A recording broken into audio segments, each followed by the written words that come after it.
scary stories. Every night, I share a story that most people wouldn't dare to tell. If you're listening, you're already one of us. And if you haven't subscribed yet, that's okay. But just know, every new subscriber brings me one step closer to building a safe place for the one person I love most, my mother. So if you enjoy these haunted tales, press that button, and maybe, just maybe, you'll be the reason the next story finds a happier ending. The building looms in front of me, dark and silent, its windows like empty eyes staring into the nothingness. The night sky is heavy with clouds, the city lights casting a pale glow on the concrete.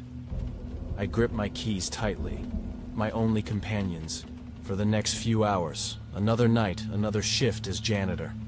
I don't mind it really. It's peaceful, quiet even. No one's here except for me, the occasional security guard on his rounds, and the few night owls who sometimes wander into the office, tapping away at their computers in the dim glow of their screens. But for the most part, it's just me and the endless maze of cubicles, filing cabinets, and hallways. I push open the heavy doors, the sound echoing down the hallway like a distant murmur. The lobby is cold, like it's been holding its breath all day, waiting for someone to disturb the stillness. I slip past the front desk, where a dusty bell sits untouched, and make my way to the elevator. The buttons have worn from years of use. The label's almost illegible. Elevator ride, 30 seconds of solitude. It's always the same. The elevator hums to life with a slow, mechanical groan, and I press the button for the top floor. I've worked here long enough to know this building's every corner, every creak and groan, every flicker of the lights. But tonight, something feels off, a tension I can't quite place. Maybe it's just the usual fatigue setting in, or maybe it's just the weight of being alone. The elevator stops with a jolt, and I step out into the dimly lit hallway.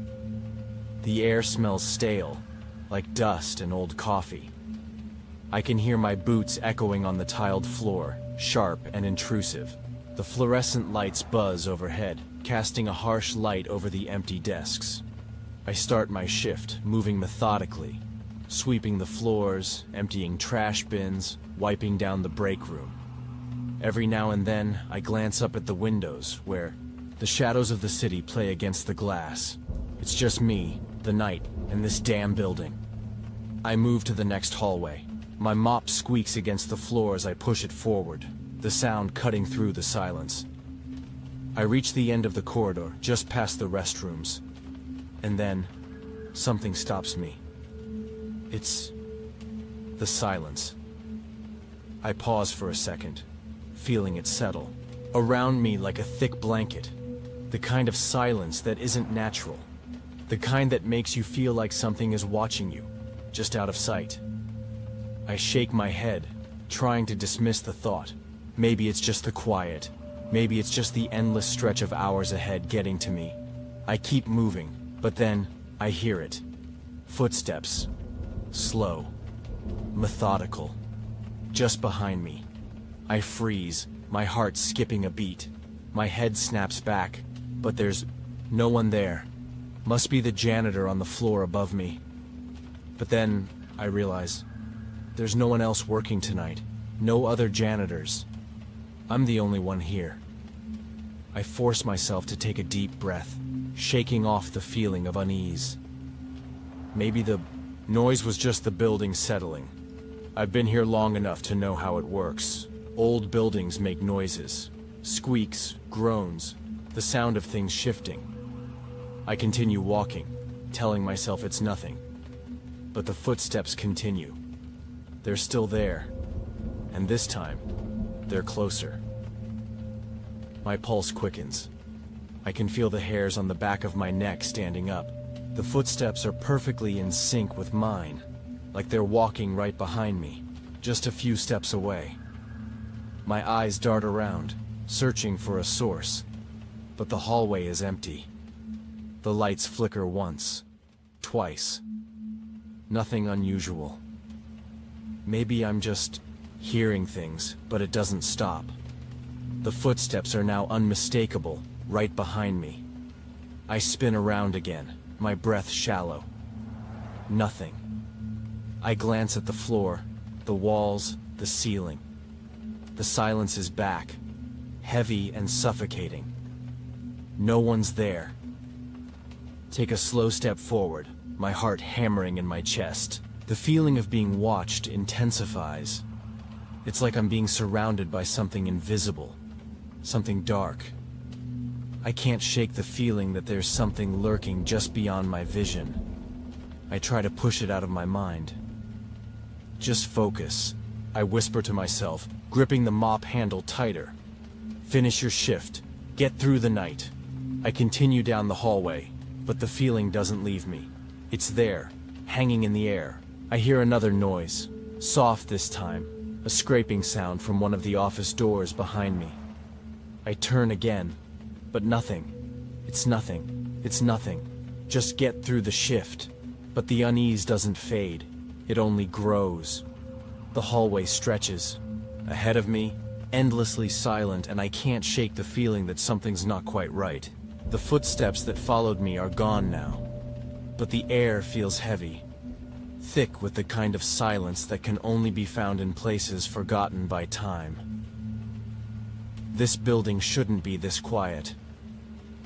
The fluorescent lights above buzz sporadically, flickering, every few seconds, casting harsh shadows across the walls. The offices to the left and right of me are dark, their windows revealing nothing but the black emptiness of the night outside. Some of the doors are slightly ajar, the faint outlines of desks and chairs visible in the dim light. The building has always had this eerie stillness to it, but tonight it feels more oppressive. I try to push the thought from my mind. I'm here to work, to finish this shift and go home. But something is tugging at the edge of my thoughts, like a whisper. I can't quite understand. It's the building, the way it feels too still, too empty. There's no one here, not a soul. The sound of my mop dragging across the floor echoes down the hallway, the noise almost too loud in the stillness. I stop at the first office door on the left and nudge it open. The office looks the same as it always does. Desks littered with papers, an old computer screen, and an outdated filing cabinet in the corner. I step inside, the fluorescent lights buzzing overhead. There's a smell here, a mixture of dust and stale air, and maybe something else, something metallic. I set my bucket down and begin sweeping the floor. It's not hard work, just methodical, repetitive. But as I move across the room, I notice something strange. One of the chairs, the one closest to the window, is slightly out of place. The desk chair is turned away from the desk, facing the corner of the room. I don't remember leaving it like that. I didn't move it. A chill runs down my spine, and I hesitate for a moment before I push the chair back toward the desk. It squeaks as it slides across the tile floor. The feeling that I'm not alone in this building starts to gnaw at me again. I glance around, but there's no one here. I shake my head and try to focus on the task at hand. I'm being ridiculous. It's just a chair. Maybe I was distracted earlier and didn't notice it. Or maybe I moved it without realizing it. I continue working, moving from office to office, the strange feeling following me. The emptiness of the building is deafening, and I find myself scanning each room as I go, almost expecting to see something out of the corner of my eye. I tell myself it's just my mind playing tricks on me. I've worked here long enough to know how this place can get to you. The isolation, the silence. The worst part is the absence of sound. It's not just quiet. It's the kind of quiet that makes your skin crawl. The kind that feels unnatural. I reach the end of the hallway and step into another office. This one is different, though. The door is locked. I know I didn't lock it when I passed through earlier. Did I? I fumble with my keys, trying each one until I find the right one. The door clicks open, and I step inside. The room is identical to the others. Stale air, dusty furniture, empty desks. But there's something off. I can't put my finger on it, but the room feels unsettled. I start to sweep, but as I move around the desk, my foot catches on something. It's a paperclip, lying on the floor in the center of the room, as if it's been dropped there intentionally. I bend down to pick it up, my fingers brushing against the cold metal. I didn't put that there. I feel a shiver run through me as I straighten up. I glance around the room, but there's no explanation for it. The room feels colder now, like the air is thickening, pressing in from all sides. The fluorescent light above me flickers again, casting strange, elongated shadows that move with a mind of their own. I step back toward the door, my heartbeat suddenly louder in my ears. My hand rests on the doorknob, and I freeze. Did I just hear something? A soft creak, almost imperceptible, comes from the far corner of the room. I turn my head slowly, expecting to see a shadow or something out of place. But there's nothing there, just the empty corner. I swallow hard and leave the room quickly, shutting the door behind me with a soft click. The hairs on the back of my neck stand up, and I feel the pressure in the air intensify. I move down the hall again, but every office door feels like an eyesore now. They seem to be watching me, waiting for something I can't quite grasp. The building is empty, but it feels like it's holding its breath. The lights flicker again. I'm starting to lose count of how many times they've done it now, but each time it's more pronounced, more erratic. There's no storm tonight, no wind or rain that could explain it. The entire building is empty, but these damn lights keep buzzing and flickering as if something is trying to draw my attention. I pause, staring up at the fluorescent lights above me. They hum like a distant whisper, casting eerie shadows across the walls. A cold draft moves through the hallway, despite all the windows being shut. The temperature drops noticeably, and I pull my jacket tighter around me. My breath forms little clouds in the air, and I can't help but feel a shiver crawl up my spine. It's just the air conditioning, I tell myself. It's been on the fritz before, but I don't buy it. The lights, the temperature drop, it's all adding to this weight in the air, a weight I can't shake off. The emptiness of the building has always been unsettling, but tonight it feels different. There's a presence here, something unseen, something I can't explain. I take a few steps down the hall, my shoes clicking against the cold tile floor. The buzzing lights cast long, distorted shadows that stretch across the walls like dark fingers reaching for me. I try to focus on the task at hand, mopping the floors, cleaning the offices, but it's getting harder to ignore the sense of being watched. I hear it again. Footsteps. They're soft at first, just barely perceptible, like someone walking a few steps behind me. I stop in my tracks, turning around quickly. My heart skips a beat, but there's no one there. Just the empty hallway, stretching into the darkness. I feel stupid for looking, for expecting to see something, but my pulse quickens. The hairs on the back of my neck stand up, and I can't shake the feeling that I'm not alone. I continue on, trying to push the thoughts from my head, but the footsteps keep coming. This time they're closer. Too close. I quicken my pace, but the footsteps match my speed, as if following me, as if they're just out of sight. I turn another corner, and the sound abruptly stops. I shake my head, forcing myself to focus on the mop in my hands. It's just my mind playing tricks. But the feeling of being followed lingers. I try to ignore it, but every time I glance over my shoulder, I half expect to see someone standing there. Someone I can't explain. I step into another office, this one further down the hall. The room is larger, with high windows letting in the dim light of the city outside. I set the mop bucket down and move to the desk. The chair, this time, is facing the door. I'm almost certain I didn't leave it like that. I step closer, my hands trembling as I reach out to adjust it. As I touch the back of the chair, I hear an audible creak of the floorboards beneath me. My stomach lurches. I pull my hand back as if I've touched something electric. For a moment, I just stand there, staring at the chair. The creak echoes in the silence, but nothing else happens. I turn the chair around slowly and sit down.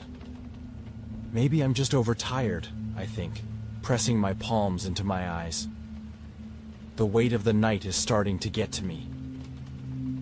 I've done this job 100 times, and I've never felt like this. But tonight, everything feels off. I glance down at the desk, my eyes falling on a small object, a paperclip lying in the center of the desk. It wasn't there when I came in. I didn't put that there. I reach out and pick it up, my fingers brushing against the cold metal. A chill runs down my spine, and I quickly place the paperclip in the drawer. I don't know why I'm so on edge tonight. The building's always been strange, but this feels different. The air feels thicker, more suffocating. I move to the next office, trying to push these thoughts away, but the feeling of being watched intensifies. As I step into another dark room, I glance at the clock on the wall. It's nearly 3 a.m., and that's when I hear it. A loud, unmistakable bang. It's coming from down the hall, loud enough that it shakes the walls. I freeze, my heart racing. My eyes flicker to the end of the hallway, but I don't see anything. I step back into the hallway cautiously, scanning the area. The lights flicker again, casting long, warped shadows on the walls. The noise stops as suddenly as it began, leaving only the echo of the sound and the buzzing of the lights. I stand there for a moment, straining to listen. But there's nothing. Was it just a door slamming, I wonder? Maybe something fell. But I know deep down that's not it. That sound was too deliberate. Too intentional. I start to walk back toward the janitor's closet, but my foot catches on something in the hall. It's a small object, just a pen. But it wasn't there before. My stomach twists, and I stare down at the pen, then up at the hallway, ahead of me. The floor looks normal, but I can't shake the feeling that something is shifting in the dark corners of this place. The lights flicker once more, and this time, they don't stop. They buzz louder, flickering faster as though trying to warn me. I can hear my heartbeat in my ears as I stand frozen in the middle of the hallway. Then, in a single horrifying moment, the lights go out. The hallway is too quiet. The silence has always been unsettling, but tonight it feels suffocating. I try to shake off the dread gnawing at my insides as I mop the floor near the break room. The rhythmic sound of the mop against the tile is the only thing breaking the stillness. But even that feels off. Like the mop's scrape against the floor is too loud, too sharp. Then, the door to the break room slams shut behind me. I jump, spinning around, my heart hammering in my chest. But there's no one there. I walk back to the door, half expecting to see something or someone standing just behind it. But the room is empty. The only thing that catches my eye is a small object on the ground, a coffee cup that wasn't there before. I didn't leave it on the floor. In fact, I'm pretty sure I put it back on the counter earlier when I finished mopping. I swallow hard, kneeling down to pick it up, my fingers brushing against the cold ceramic. The cup is perfectly intact, no sign of it having fallen. But why is it there? My skin crawls as I stare at the cup, unease building in the pit of my stomach.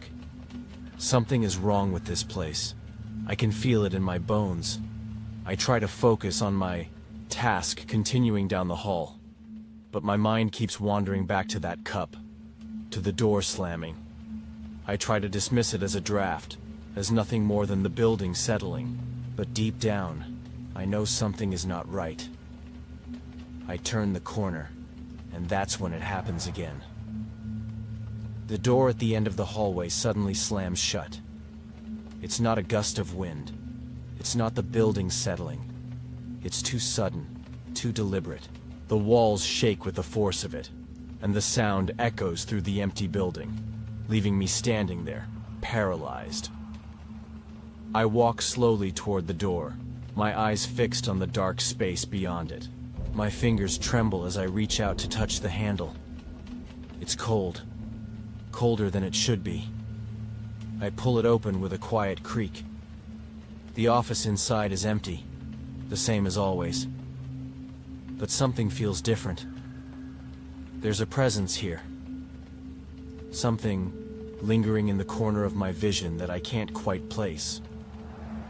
I take a few steps inside, and the hairs on the back of my neck stand up. The lights flicker again, dimming before returning to their normal brightness. For a second, I think I see something in the reflection of the window. A shadow. A dark figure standing just out of view. I whip my head around, but the office is still empty. My breath is shallow, and the air around me feels thick, oppressive. I swallow hard, my pulse racing. It's all in your head, Jason. You're just tired. It's the lack of sleep. I try to reassure myself as I back out of the office, but the feeling doesn't fade. The door behind me slams shut once more, but this time it's different. The sound is more forceful, more unnatural, like it's trying to get my attention. I jump back, my heart pounding as I stare at the door. The lights flicker again, buzzing and humming like an angry swarm of bees. Then I hear it. A soft whisper, so faint it's almost impossible to catch. But it's there, just on the edge of my hearing. A voice, low and indistinct. I can't make out the words, but the tone sends a chill straight to my spine. No way, I think. It's just the wind or some air duct blowing. But the whispers continue, a soft murmur that seems to be coming from all around me. It's almost as if the walls are speaking to me, pulling me in closer. My breath catches in my throat, and I step back, desperate to escape the feeling of suffocation in the air. I'm being watched. I know I am. But there's no one here. There can't be. I glance over my shoulder, half expecting to see someone standing in the hallway. But there's nothing. The space is empty, bathed in the dim glow of flickering lights. But that's when I notice it. A small, clear object. A paperweight, sitting perfectly still on a desk. I didn't leave it there. It wasn't there earlier, and I don't remember moving it. I stare at it, then back at the door. My hands shake as I walk slowly toward the desk. I don't know why, but I have to touch it. As soon as my fingers graze the surface, the object jerks violently across the desk, sliding toward the edge before stopping abruptly. My breath catches in my throat. It was like something or someone had pushed it. I jerk my hand away, heart racing. The walls feel like they're closing in on me, the air growing thicker with every passing second. I back away, my legs trembling as I move toward the exit. But the door to the hallway slams shut with a deafening crash, cutting off my only escape. Panic surges through me. I try the door handle, but it's locked. I pull harder, my breath ragged in my chest. "Let me out!" I scream. But the door doesn't budge. I turn around, eyes darting around the room. The whispers grow louder, clearer, as though something is trying to speak to me, to reach me. I slam my fist against the door. "Open! Open, damn it!" The lights flicker again, going out this time entirely. The whole room plunges into darkness, and then, just as quickly as the darkness descends, there's a loud bang. The walls shudder, the floor vibrates beneath my feet, my heart stops. And I hear it, a voice, clear as day. "You're not leaving." The words reverberate through the empty building, and I freeze, paralyzed by the sound. My hands are clammy, my throat tight with fear. The voice echoes in my mind, and everything around me feels wrong. I need to get out, but I can't. The air feels heavier tonight. I can barely breathe as I make my way down the hallway again, mopping the same floors I've cleaned 100 times before. My hands are slick with sweat, my grip tight on the mop handle. The sensation of being watched never leaves me now, always just behind my back, like a shadow I can never outrun. I stop for a moment, trying to steady myself. My head throbs, the pain sharp and sudden, like someone has driven an ice pick into the back of my skull. I press my fingers to my temple, trying to will the pain away. It doesn't help. Just finish your work, Jason. You're fine. It's all in your head, I mutter under my breath, trying to sound reassuring, but my voice comes out unsteady, hollow. I glance up at the hallway around me. The lights flicker once more, buzzing softly in their fixtures. I know I've been seeing things, hearing things too, but I'm not sure if I can trust my own mind anymore. Everywhere I go, the building seems to close in on me. The hum of the fluorescent lights above my head is deafening now, almost as if it's alive. Its buzzing growing louder with each passing moment. The dull throb in my head worsens. It feels like the walls themselves are pressing in, forcing me deeper into some kind of darkness I can't escape. I stop at the door of the break room, rubbing my eyes to try and dispel the dizziness clouding my vision. When I open the door, it's as if I've stepped into another world. Everything is off. The lights are dimmer than usual, and the refrigerator hums louder than normal. I hesitate before stepping inside. Something feels wrong. There's a strange chill in the air, a cold that seems to creep into my bones. I glance over at the counter where I know I left a half-empty bottle of water earlier. It's gone. I'm sure I left it there, but now, nothing. I look around the room, confusion rising in my chest. My breathing quickens as I start to feel the edges of my mind fray. I take a step forward, my gaze sweeping the room again, and that's when I see it. On the counter, in the far corner, the water bottle is sitting there, perfectly placed as if it had never been moved. I approach it slowly, my steps heavy, the thudding of my boots loud in the stillness. The air is so thick that it feels like I'm walking through molasses. I reach out, my fingers grazing the bottle. But as soon as I touch it, a sudden pain shoots through my head. A sharp, blinding pain that makes my knees buckle. I stumble back, gasping for air as my vision blurs. I can't focus. Focus, Jason. Focus. I try to steady myself, but it's like the room is spinning. I can't shake the overwhelming sensation that something is in the room with me, watching. I stagger out of the break room, my hand gripping the hallway wall for support. My stomach churns, and I feel the distinct burn of nausea rising up my throat. I try to push it down, but it doesn't help. The building is suffocating me, pressing down on me from all sides. Every corner feels darker, the shadows thicker. I know I have to finish my shift, but how? How do I keep going like this? My mind is unraveling faster than I can keep up with, and my body is fighting against me. Headache, dizziness, nausea.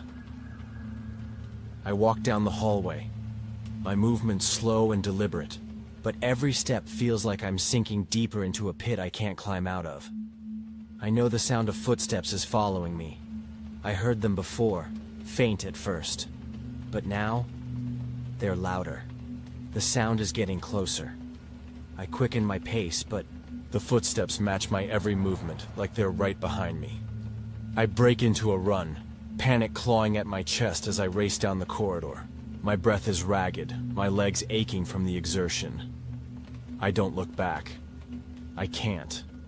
If I do, I know I'll break. It's all in your head. It's all in your head. But the words aren't enough to calm me. The footsteps are still there, and now I hear a low whispering, almost like a chant. A chant that I can't understand, but it reverberates deep in my chest, making my heart beat faster, harder. I turn the corner sharply, desperate to get away from whatever is following me. But as soon as I do, I stop dead in my tracks. The hallway. Ahead of me is empty. No one is there. But the door at the end of the hall is slowly swinging open, creaking on its hinges. My breath catches in my throat. I didn't hear anyone open that door. I couldn't have. But the door is open, and now something inside me tells me that I shouldn't go near it.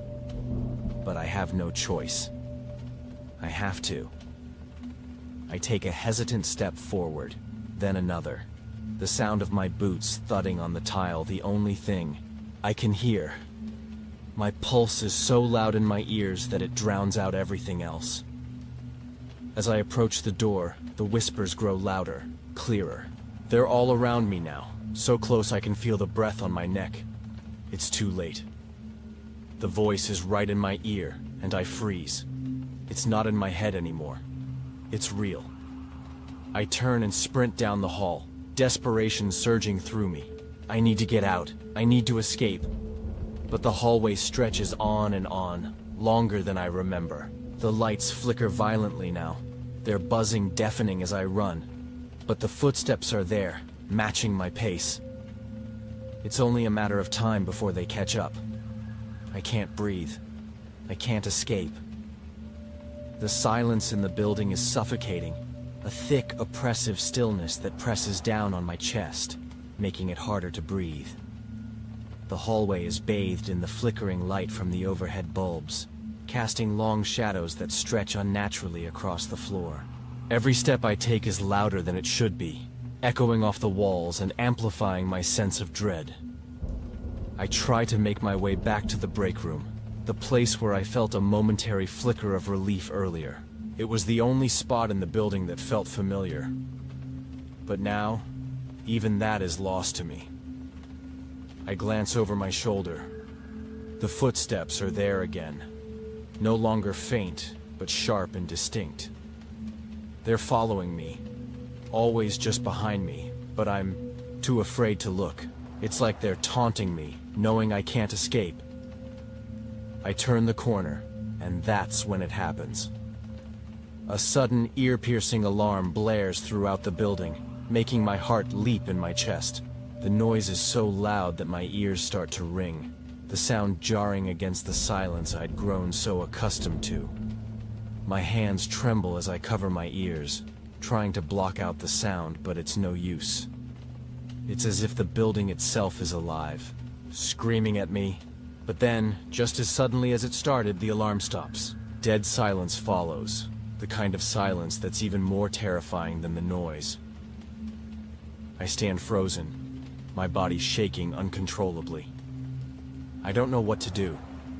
My mind is racing, but everything feels like it's moving in slow motion. The walls feel like they're closing in on me, and the oppressive darkness seems to be creeping from every corner, wrapping around me like a shroud. I turn toward the exit. It's the only way out. If I can just reach the door, I'll be safe.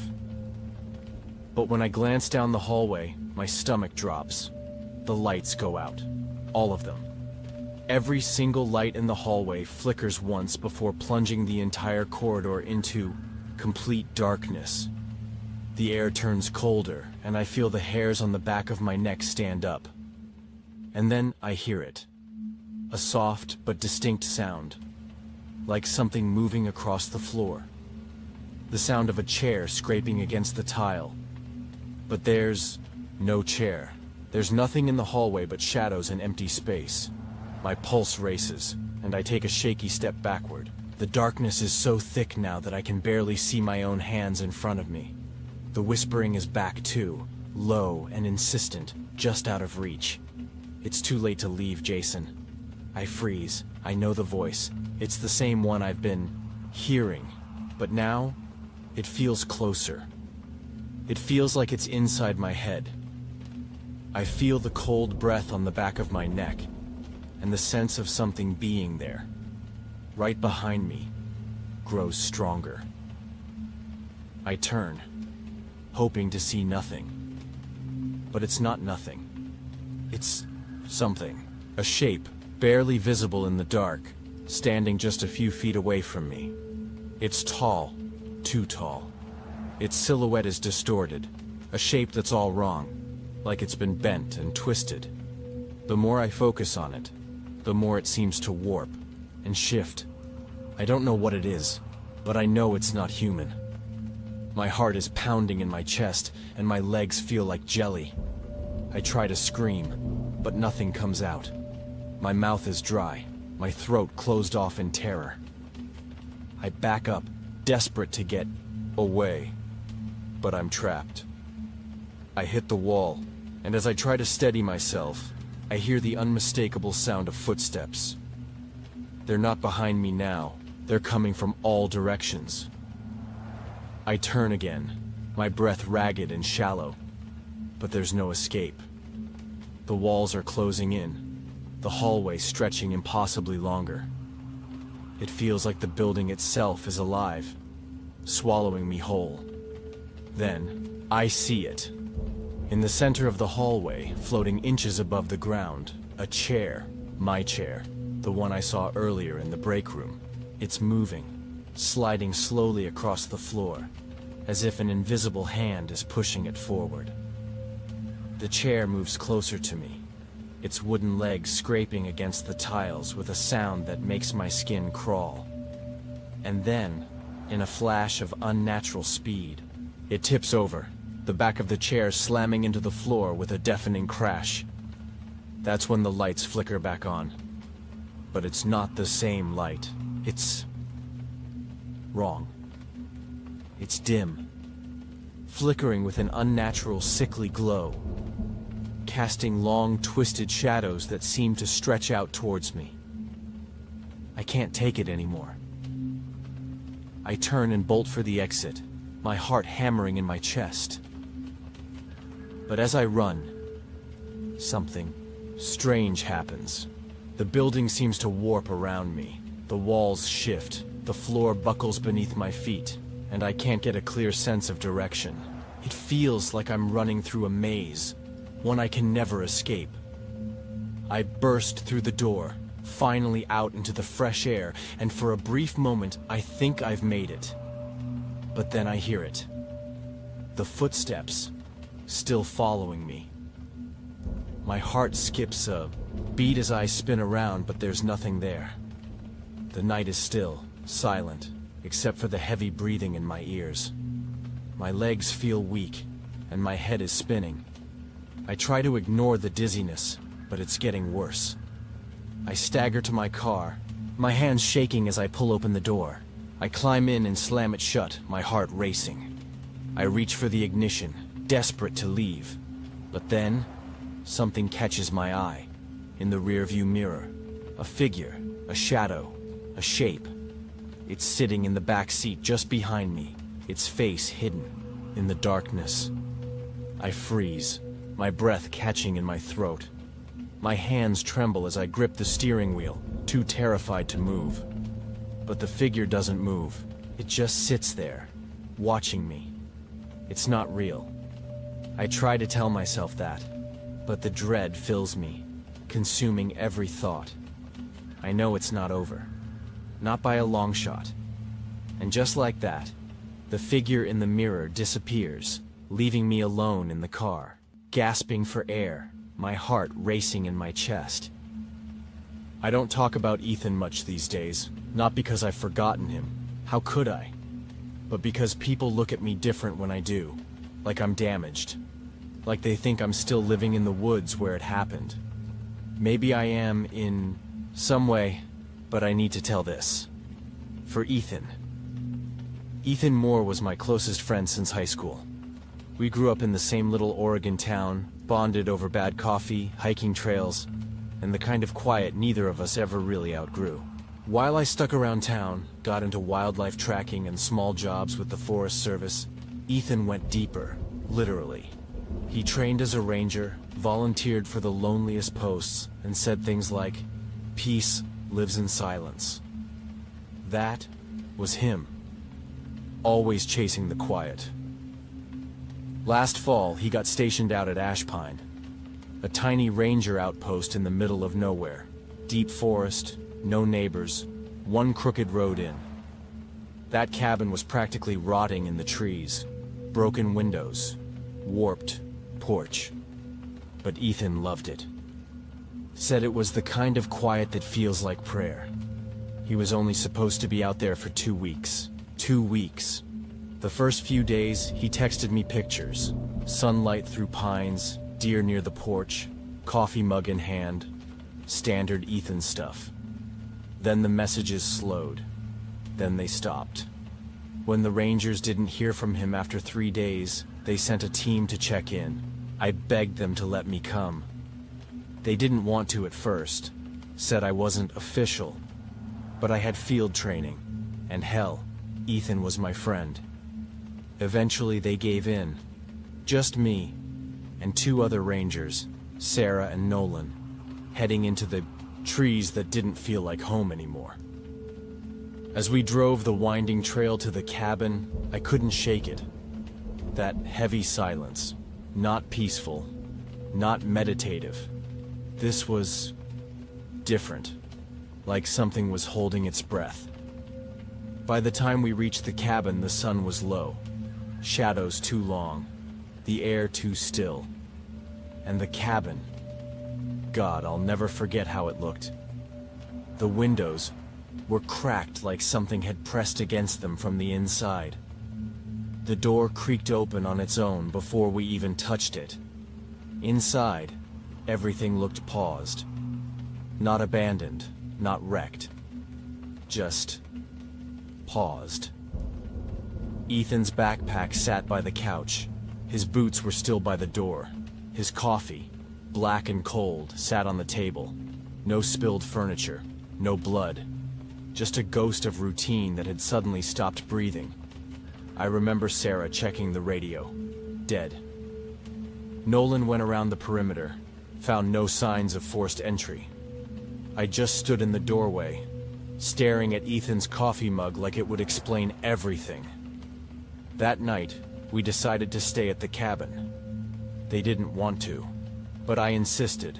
If Ethan came back and found us gone, we'd regret it. I should have let them drag me out.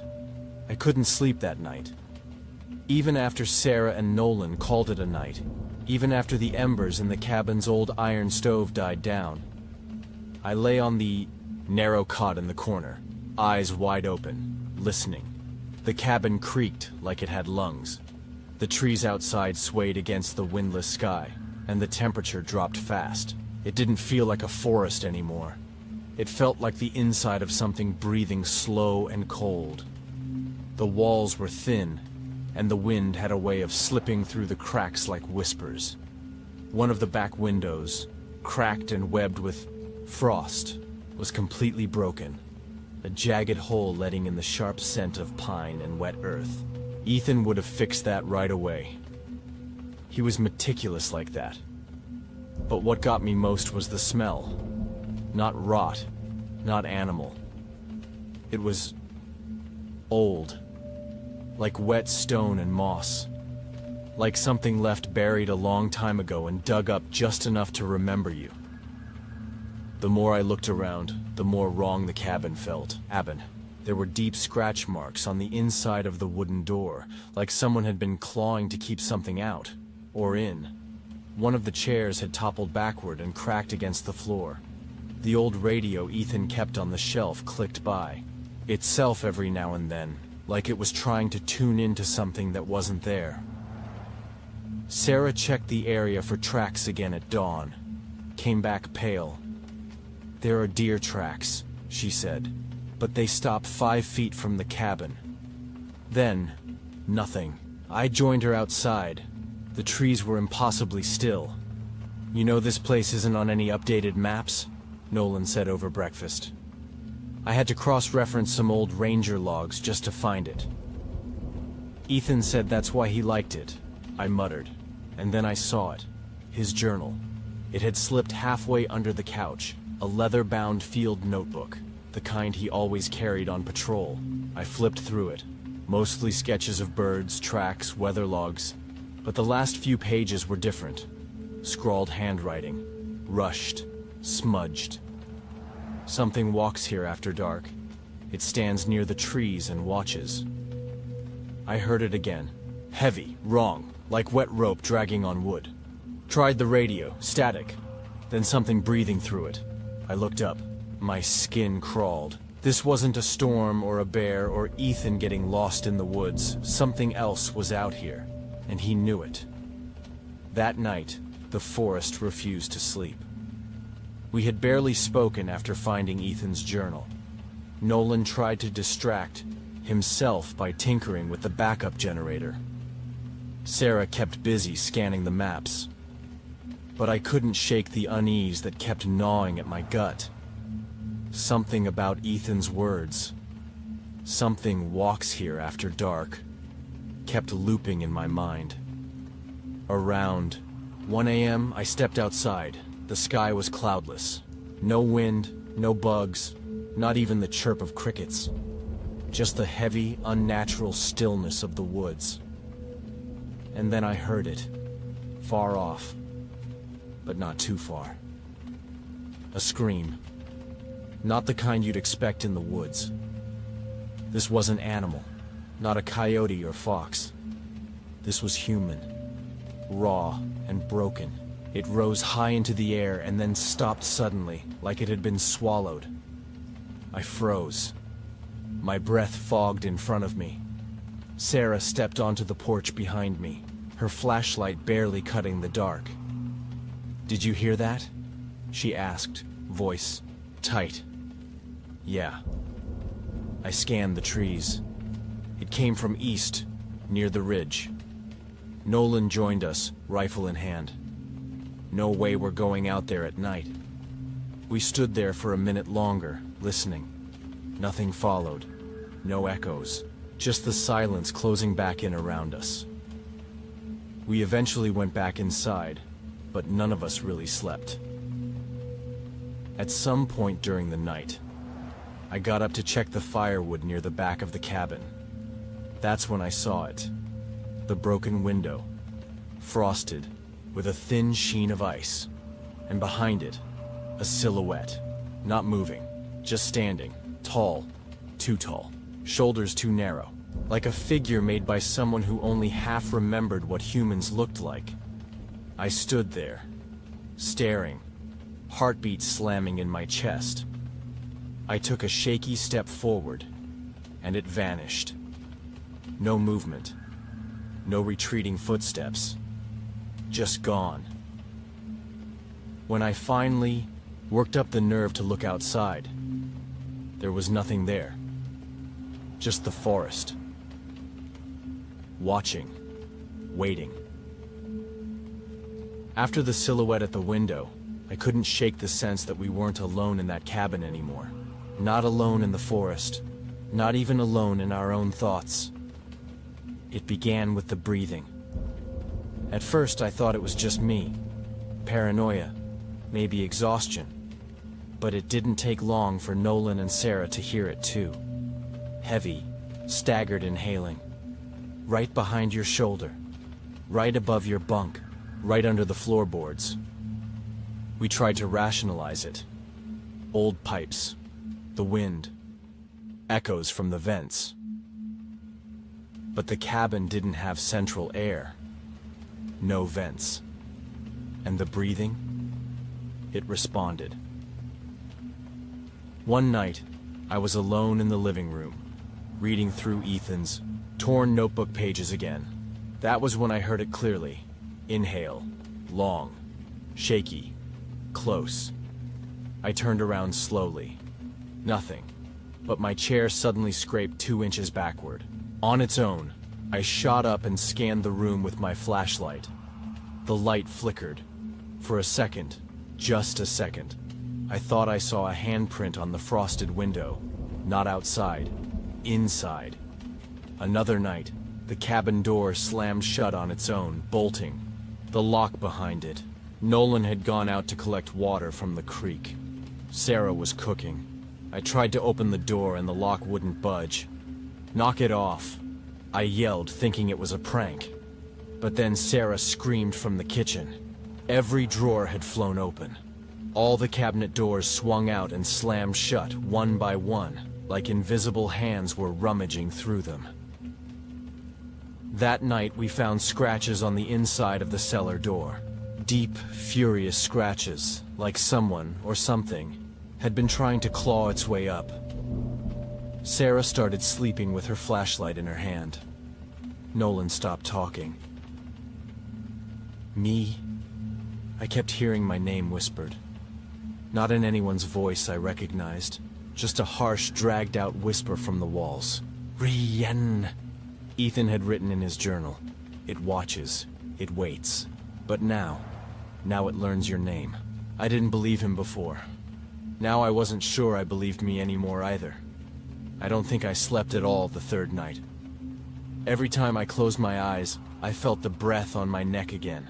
Cold, damp, like something dead was inches away, and then I saw it, the figure, not clearly, never clearly, but just enough to know it wasn't human. 7 feet tall, maybe more, bent backward like it had too many joints, too many arms, or maybe not enough. In dreams, it would crawl along the ceiling. In the mirror, it would stand behind me, unmoving. At first, I thought it was just nightmares, until I saw the bruises on my arms the next morning, finger-shaped, long fingers. Not mine. Sarah found Nolan sitting outside the cabin that day, barefoot in the snow, staring into the woods. His lips were moving, but no words came out. When we finally got him inside, he kept whispering, "Don't look at it. Don't look back." That night I had another dream, except I'm not sure it was a dream. I woke up sweating, heart racing, and found myself standing in the cellar, holding Ethan's torn ranger badge in my hand. I have no memory of walking down there. There were scratch marks all over the basement walls now. Some looked fresh, carved, in desperate, messy strokes. It's inside me. Don't trust the mirror. He never left. And then there were Ethan's initials, etched over and over again into the beams, dozens of times, as if he was trying to remind himself who he was, before something else took over. We started locking every door before bed, leaving salt across the windowsills. That's how desperate we'd gotten. I kept seeing Ethan, in the corner of my eye, down the hallway, in the reflection of the window. But when I turned to face him, he vanished. And sometimes, he didn't vanish fast enough. I don't know what's real anymore. All I know is, something came back from that forest with Ethan, and now, it wants someone else. That night still haunts me. Every single sound from that forest is etched into my bones like scars that never heal. It was just after 2 a.m. Nolan had finally stopped mumbling and drifted into a shaky sleep on the couch. Sarah and I sat across from each other in the living room, neither of us speaking. There was nothing left to say. We knew something was coming. The power flickered once, then again, then died completely. Total silence fell. Even the wind outside had stopped howling. Then came the first sound, a knock. Not at the front door. From inside, somewhere down the hall. I grabbed the flashlight. It barely worked, weak and flickering like it didn't want to see what was coming either. We crept toward the hallway. Each step felt like it could be our last. The air was thick, like we were walking underwater. My ears rang. My heart pounded so hard I swore Sarah could hear it. Then, Boom! The bedroom door at the end of the hall exploded open, slamming against the wall like it had been kicked by something inhumanly strong, but the room was empty. Or so I thought. We turned to leave when all the windows shattered at once, a sound so violent it drowned out our screams. Glass sprayed the room like knives. Then we heard it. Breathing. Heavy. Wet. Guttural. Right behind us. I turned the flashlight. Slowly. It barely lit anything. But just for a second, I saw it. Something massive. Twisted. Crawling across the ceiling like an insect. Its face a mess of shadows and teeth. But when I blinked, it was gone. Sarah grabbed my arm. "We have to go. Now." We bolted toward the living room. Nolan was already standing, eyes wide, staring at the corner. "It's here," he said. Then the front door slammed shut on its own and locked. We were trapped, and the breathing was getting closer. I could feel it behind me, like it was reaching into my spine. I didn't look back. I wouldn't look back, because I knew if I did, I'd never look away again. POV. Ryan Dawson, friend of the late park ranger Ethan. We ran through the forest, branches slicing our skin, the wind screaming louder than we ever could. Behind us, something gave chase. We didn't see it. We didn't need to. The way the trees bent unnaturally, the way the ground trembled beneath each unseen step. It was like the forest was helping it.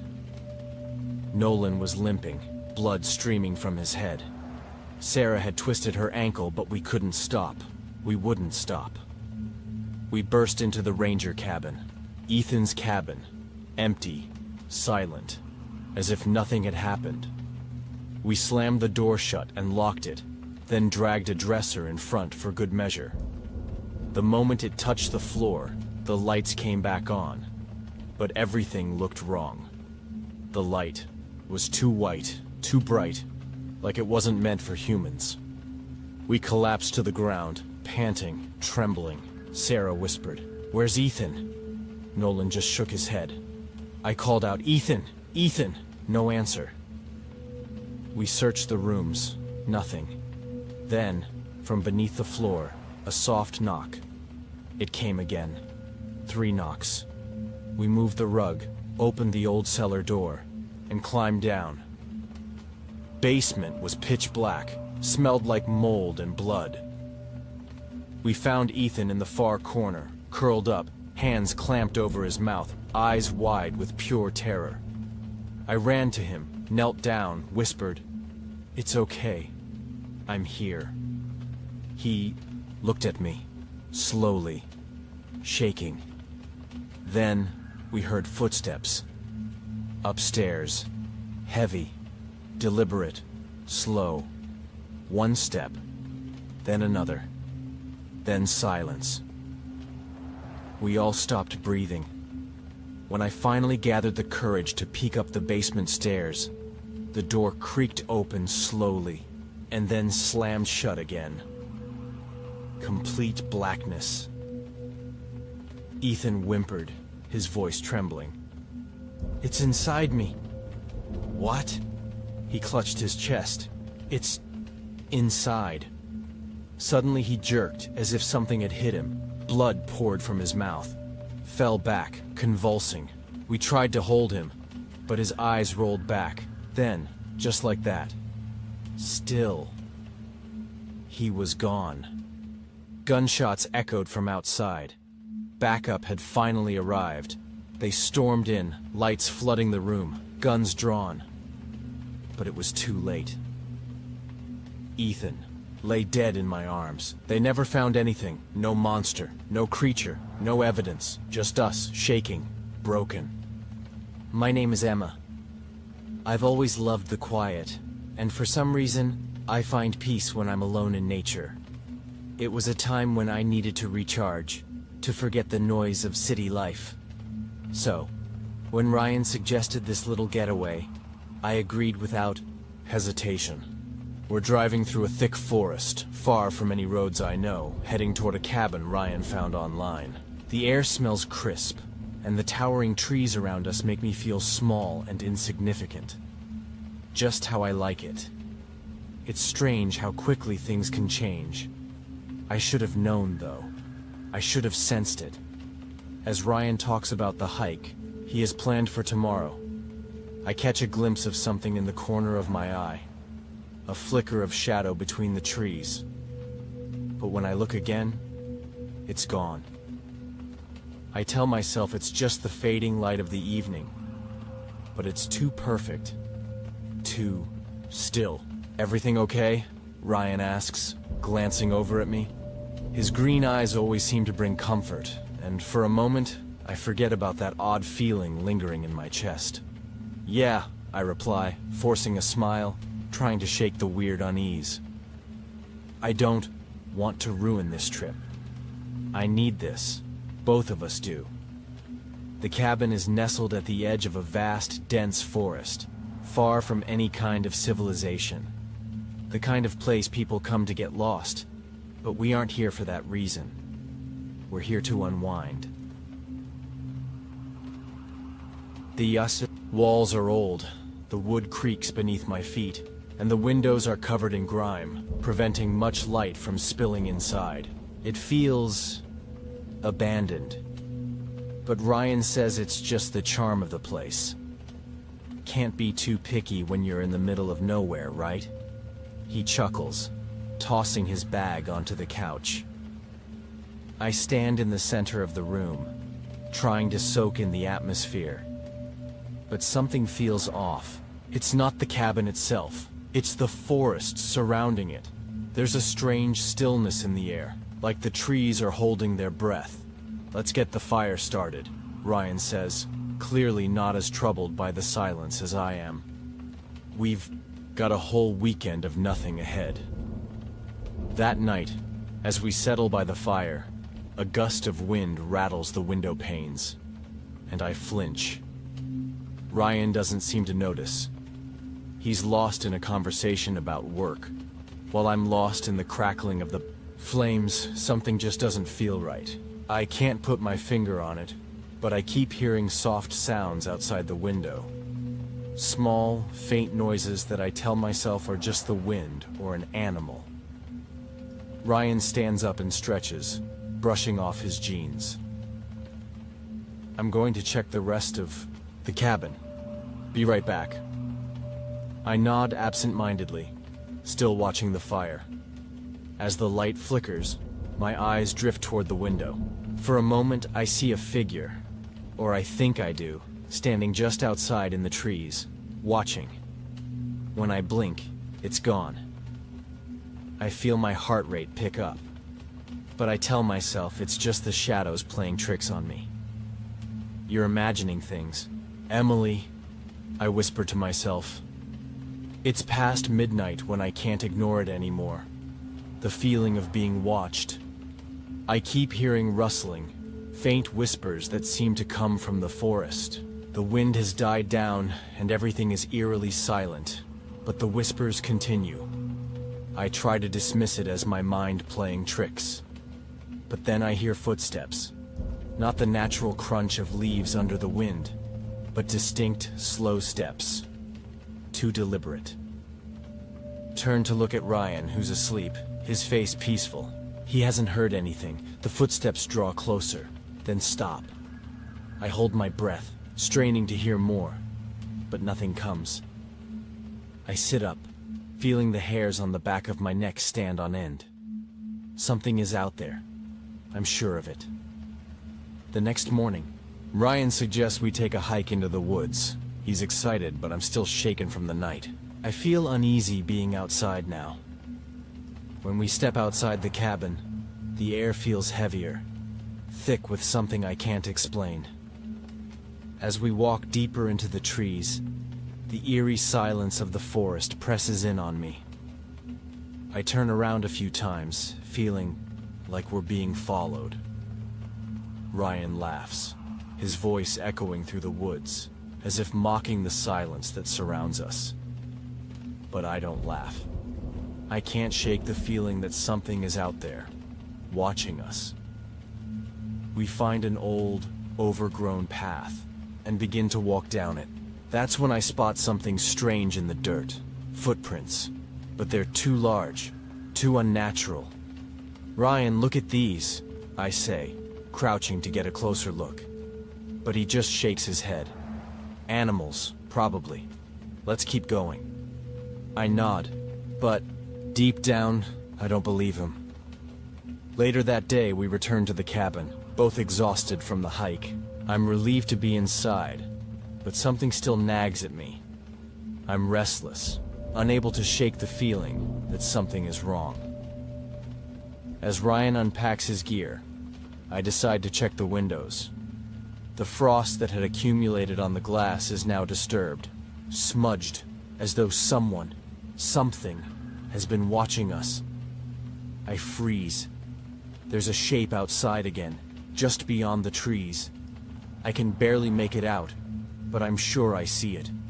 A figure, tall and thin, standing motionless in the shadows. I press my hands to the cold glass, but when I pull away to grab Ryan, the figure is gone. I tell myself I'm imagining things, but the unease I feel doesn't leave. Instead, it deepens. That night, as I lie awake, I hear it again. The footsteps. This time, they're closer. Almost as if someone is inside the cabin. I grab Ryan's arm, shaking him awake. "Ryan." Wake. "Up! Someone's here!" He jumps up, confused. "What are you talking about?" I heard it. Footsteps. Right outside the door. Ryan looks at me, then glances toward the door, which is still locked. "You're just hearing things, Emily. It's probably just the wind or an animal," he says. But I can see the hesitation in his eyes. It's the second day in the cabin, and I can feel my nerves starting to fray. The sunlight never seems to fully penetrate the thick, moss-covered trees, leaving everything in a perpetual twilight. Even now, with the sunlight pouring through the cabin's dusty windows, the place feels cold. Ryan has gone out to explore the nearby creek, but I couldn't bring myself to join him today. I keep hearing things when I'm alone. Small, faint sounds, scratching against the walls, creaks in the floorboards. But when I investigate, there's nothing there. I can't shake the feeling that something is off. I keep hearing my name being whispered, soft and unintelligible, almost like it's coming from inside my head, but it's not. I glance around the room, my breath shallow, but there's nothing. I try to ignore it and curl up with a book by the fire, but the pages feel too loud in the stillness of the cabin. Why do I feel like I'm being watched? That night, the wind picks up, howling around the cabin. It sounds different than the wind I've heard in the city. It's almost as if the wind itself is alive, whispering, calling. I can hear it tapping against the window panes, and it feels almost deliberate. I pull the blanket tighter around my shoulders and try to drown out the sounds. But then, out of the corner of my eye, I see it. A shape moving just beyond the frosted glass. It's tall, too tall, and for a moment I swear I see it watching me, unmoving. My heart skips a beat. I sit up straight, staring at the window. But the shape is gone. I don't tell Ryan. What would he say? He'd think I was imagining things. But I know what I saw. I know what I felt. The next day, the unease only grows. I avoid looking out the windows too much, afraid that whatever it is out there will find a way in. But it's impossible to ignore the strange, lingering feeling that something is wrong. Ryan's not helping. He's too focused on the idea of hiking up the nearby mountain, while I can't stop thinking about the presence around me. It's as if the cabin is alive, breathing with us, listening to our every move. I go to the kitchen to prepare lunch, and as I stand by the counter, I hear a faint breathing sound behind me. My pulse spikes, and I turn around, expecting Ryan to be standing there, but the kitchen is empty. "Ryan?" I call out, but my voice seems swallowed by the silence. There's no answer. I force myself to breathe and continue cooking, but the sound lingers in the back of my mind, refusing to fade. The air feels heavier now, oppressive even, as though the walls themselves are closing in on me.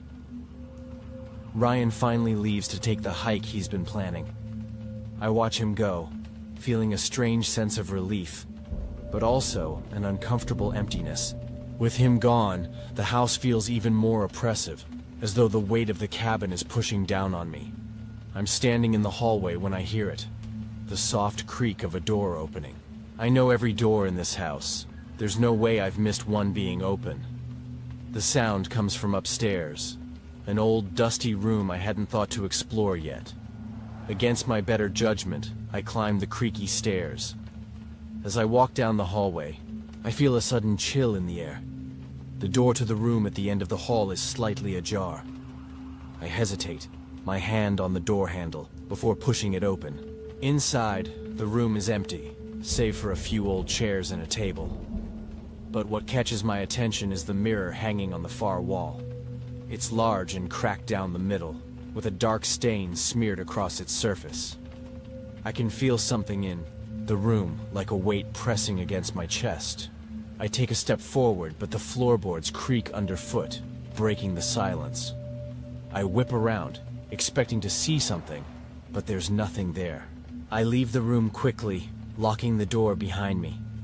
I don't know why, but something about that room feels wrong. That night, the wind is howling once again. The fire crackles in the hearth, but it does little to ward off the sense of dread that hangs in the air. I can hear something. Footsteps. Soft, slow, deliberate, moving across the floor above me. I freeze. The footsteps are coming closer, and then they stop, just outside the bedroom door. I hold my breath, but nothing happens. The air is thick, suffocating, and I don't dare move. It's been hours, and I still haven't seen Ryan. I should be worried. But all I can think about is the thing outside, in the forest, and the footsteps that never seem to stop. I finally get up to check on Ryan. I make my way down the dark hallway, heart pounding in my chest, when I reach the door to his room. I knock softly, but there's no answer. I push it open. The bed is empty. I check the window, and the moonlight filters through the blinds, casting long shadows across the floor. Something feels off. I check the rest of the cabin, calling his name, but there's no response. Then I hear it, the faint sound of scratching just beyond the door. I turn, heart racing, but there's no one there. The hours pass, and the night becomes more unbearable. Every sound is magnified in the silence. Every shadow seems to shift. I haven't seen Ryan in hours, and it feels like I'm alone in the cabin now, alone in the woods. I sit on the couch, staring into the fire, wondering what I've gotten myself into. The unease has turned into something else now. It feels like I'm being watched. The air around me is thick, pressing down on me. I hear my name being whispered again, barely audible from the farthest corner of the room. My breath catches in my throat and I turn, eyes scanning every corner of the room. I don't know what's real anymore. Everything feels off. I don't even know if Ryan is out there anymore. The following morning is cold, even colder than usual. The frost has settled thicker against the windows, and the trees outside are blanketed in a thick fog that hangs low to the ground. I feel it as I step into the kitchen to make coffee. The chill in the air isn't just temperature, it's something more. I set the kettle on the stove, trying to shake the feeling of unease that has crept into my bones. But no matter how many times I try to distract myself with thoughts of Ryan, with things I could be doing around the cabin, the air is always heavy, My thoughts keep drifting back to the sound I heard last night. The soft, rhythmic breathing that echoed through the walls of the cabin. I try to convince myself it was just the wind, the old house settling, but the memory of it won't let me go. It was too deliberate, too slow. As if it was something aware of me, something waiting, just out of sight. I glance over my shoulder, and my heart skips a beat. In the reflection of the window, I see a shadow. A figure, barely visible in the thick fog outside. For a moment, I think it's Ryan, but when I turn, I'm met with only the empty kitchen.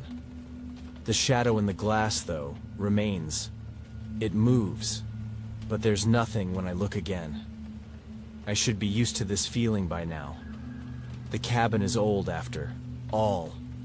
The house creaks, the windows distort reflections, and the wind whispers through the trees. But I know what I saw, and I know it's not just my mind playing tricks. The days blur together, and every sound now makes me jump. Every step feels like someone is following behind me, just out of view, waiting for the right moment to reveal themselves. I keep the cabin door locked at all times, but it feels like a feeble attempt to keep something back that can't be contained by walls. When I finally manage to pull myself outside to take a breath of fresh air, I don't feel any better. In fact, I feel worse. There's a heaviness in the air today, a thick fog swirling around the edges of the forest, like it's alive, searching for something. I sit by the porch steps, my eyes scanning the trees, trying to steady my breathing, and that's when I hear it again, the faint scratching sound. It's soft at first, but it gradually gets louder, scraping against the porch like someone, is trying to claw its way in. I get to my feet, heart pounding in my chest, and rush inside. But when I glance back through the window, there's no one there. Just the swirling fog and the trees, silent and still. That night, everything becomes more intense. I'm sitting by the fire, reading a book, when I hear the unmistakable sound of footsteps, slow, deliberate, and echoing through the cabin. They don't sound like Ryan's. They're too heavy, too uneven. They're moving from the hallway to the kitchen, and I freeze, holding my breath. The footsteps stop, just outside the living room, just beyond the door. I wait, unable to move, unable to breathe. Then, the door creaks. It opens just a crack. I'm too terrified to even scream. I slowly get to my feet and inch toward the door, trying to gather the courage to look. But the air is thick, suffocating. My hand trembles on the doorknob as I push it open, inch by inch. The hallway is empty, completely still, except for the mirror on the wall. It reflects the hallway back, but it's wrong. The image in the mirror is distorted, twisted, as if something is standing just outside of view, something watching me. I rush to the mirror, but as soon as I touch the glass, it cracks under my hand. The shards fall to the floor, each piece reflecting a different part of the cabin.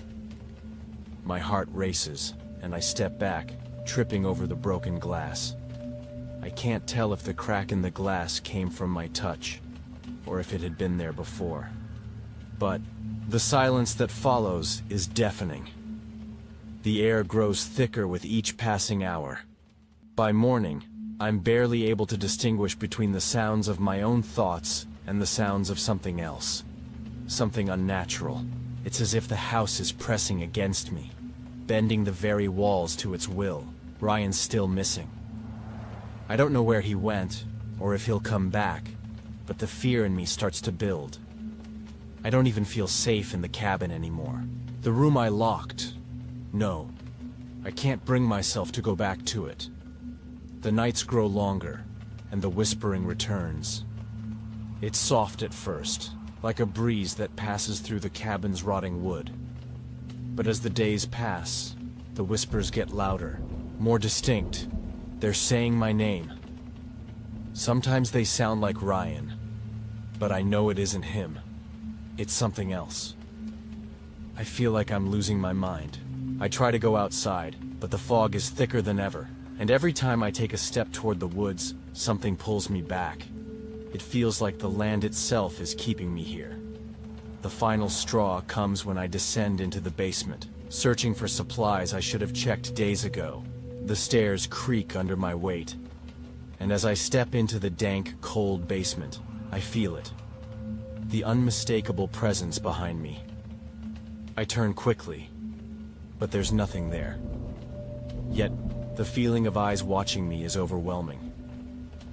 I can almost feel the breath on my neck, the air heavy with a presence I can't explain. It's as if something is waiting for me to turn around. I back away slowly, but then I hear it.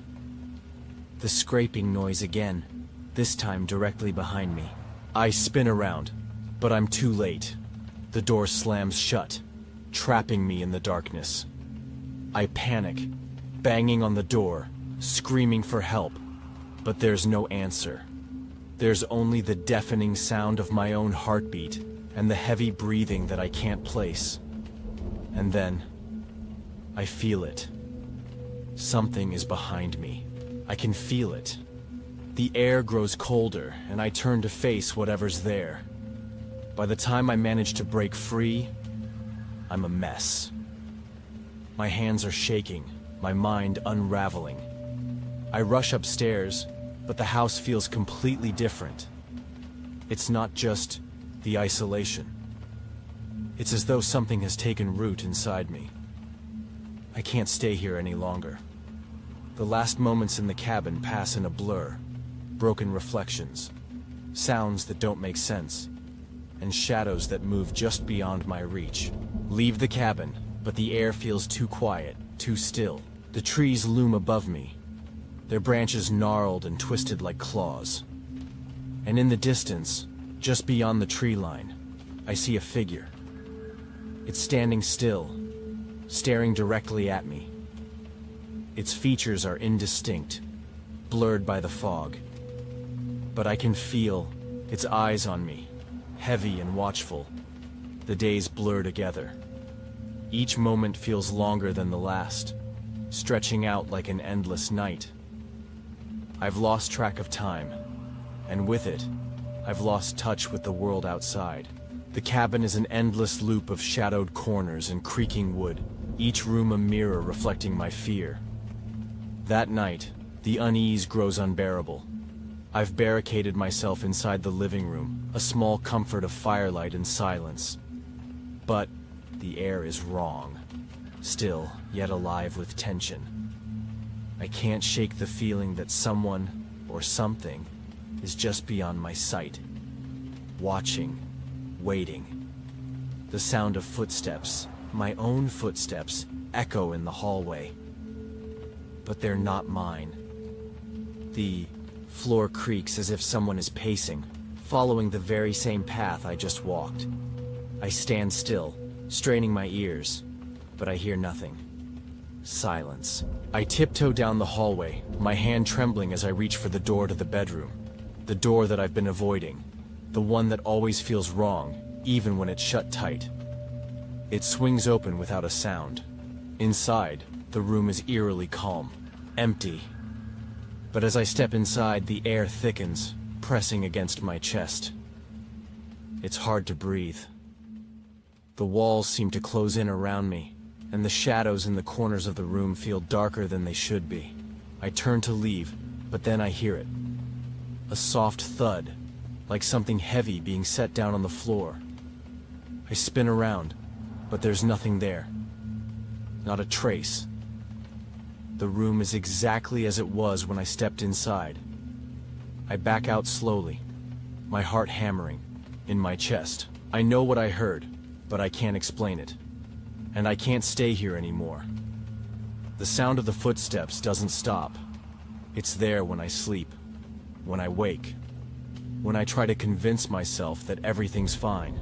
I hear them in the walls, moving behind the closed doors, creeping along the floorboards just out of sight.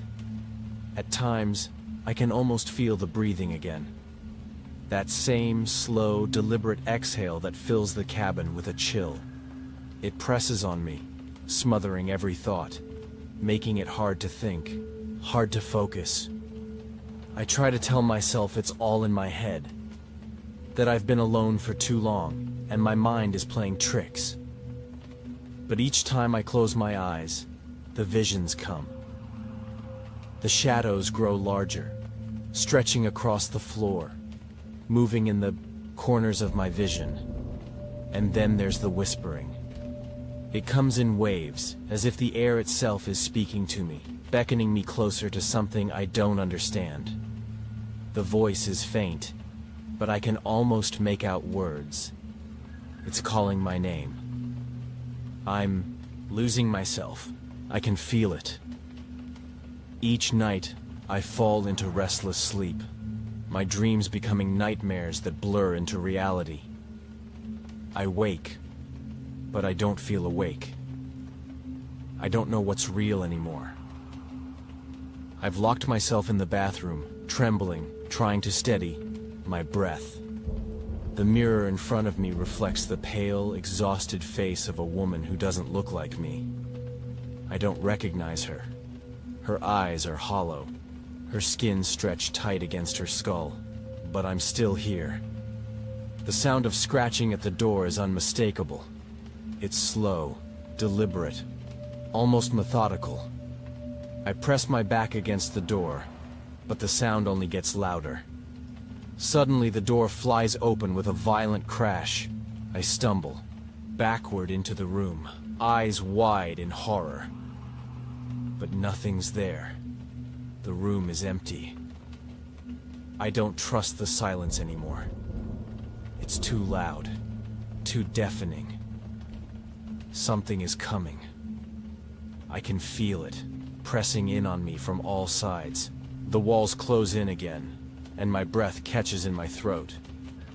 The scratching starts again, only now it's coming from beneath the floorboards. I can't stay here. I can't keep pretending that everything is fine when it's clear that nothing is. The cabin has changed. It's not the place I knew. It's alive in a way that's unnatural.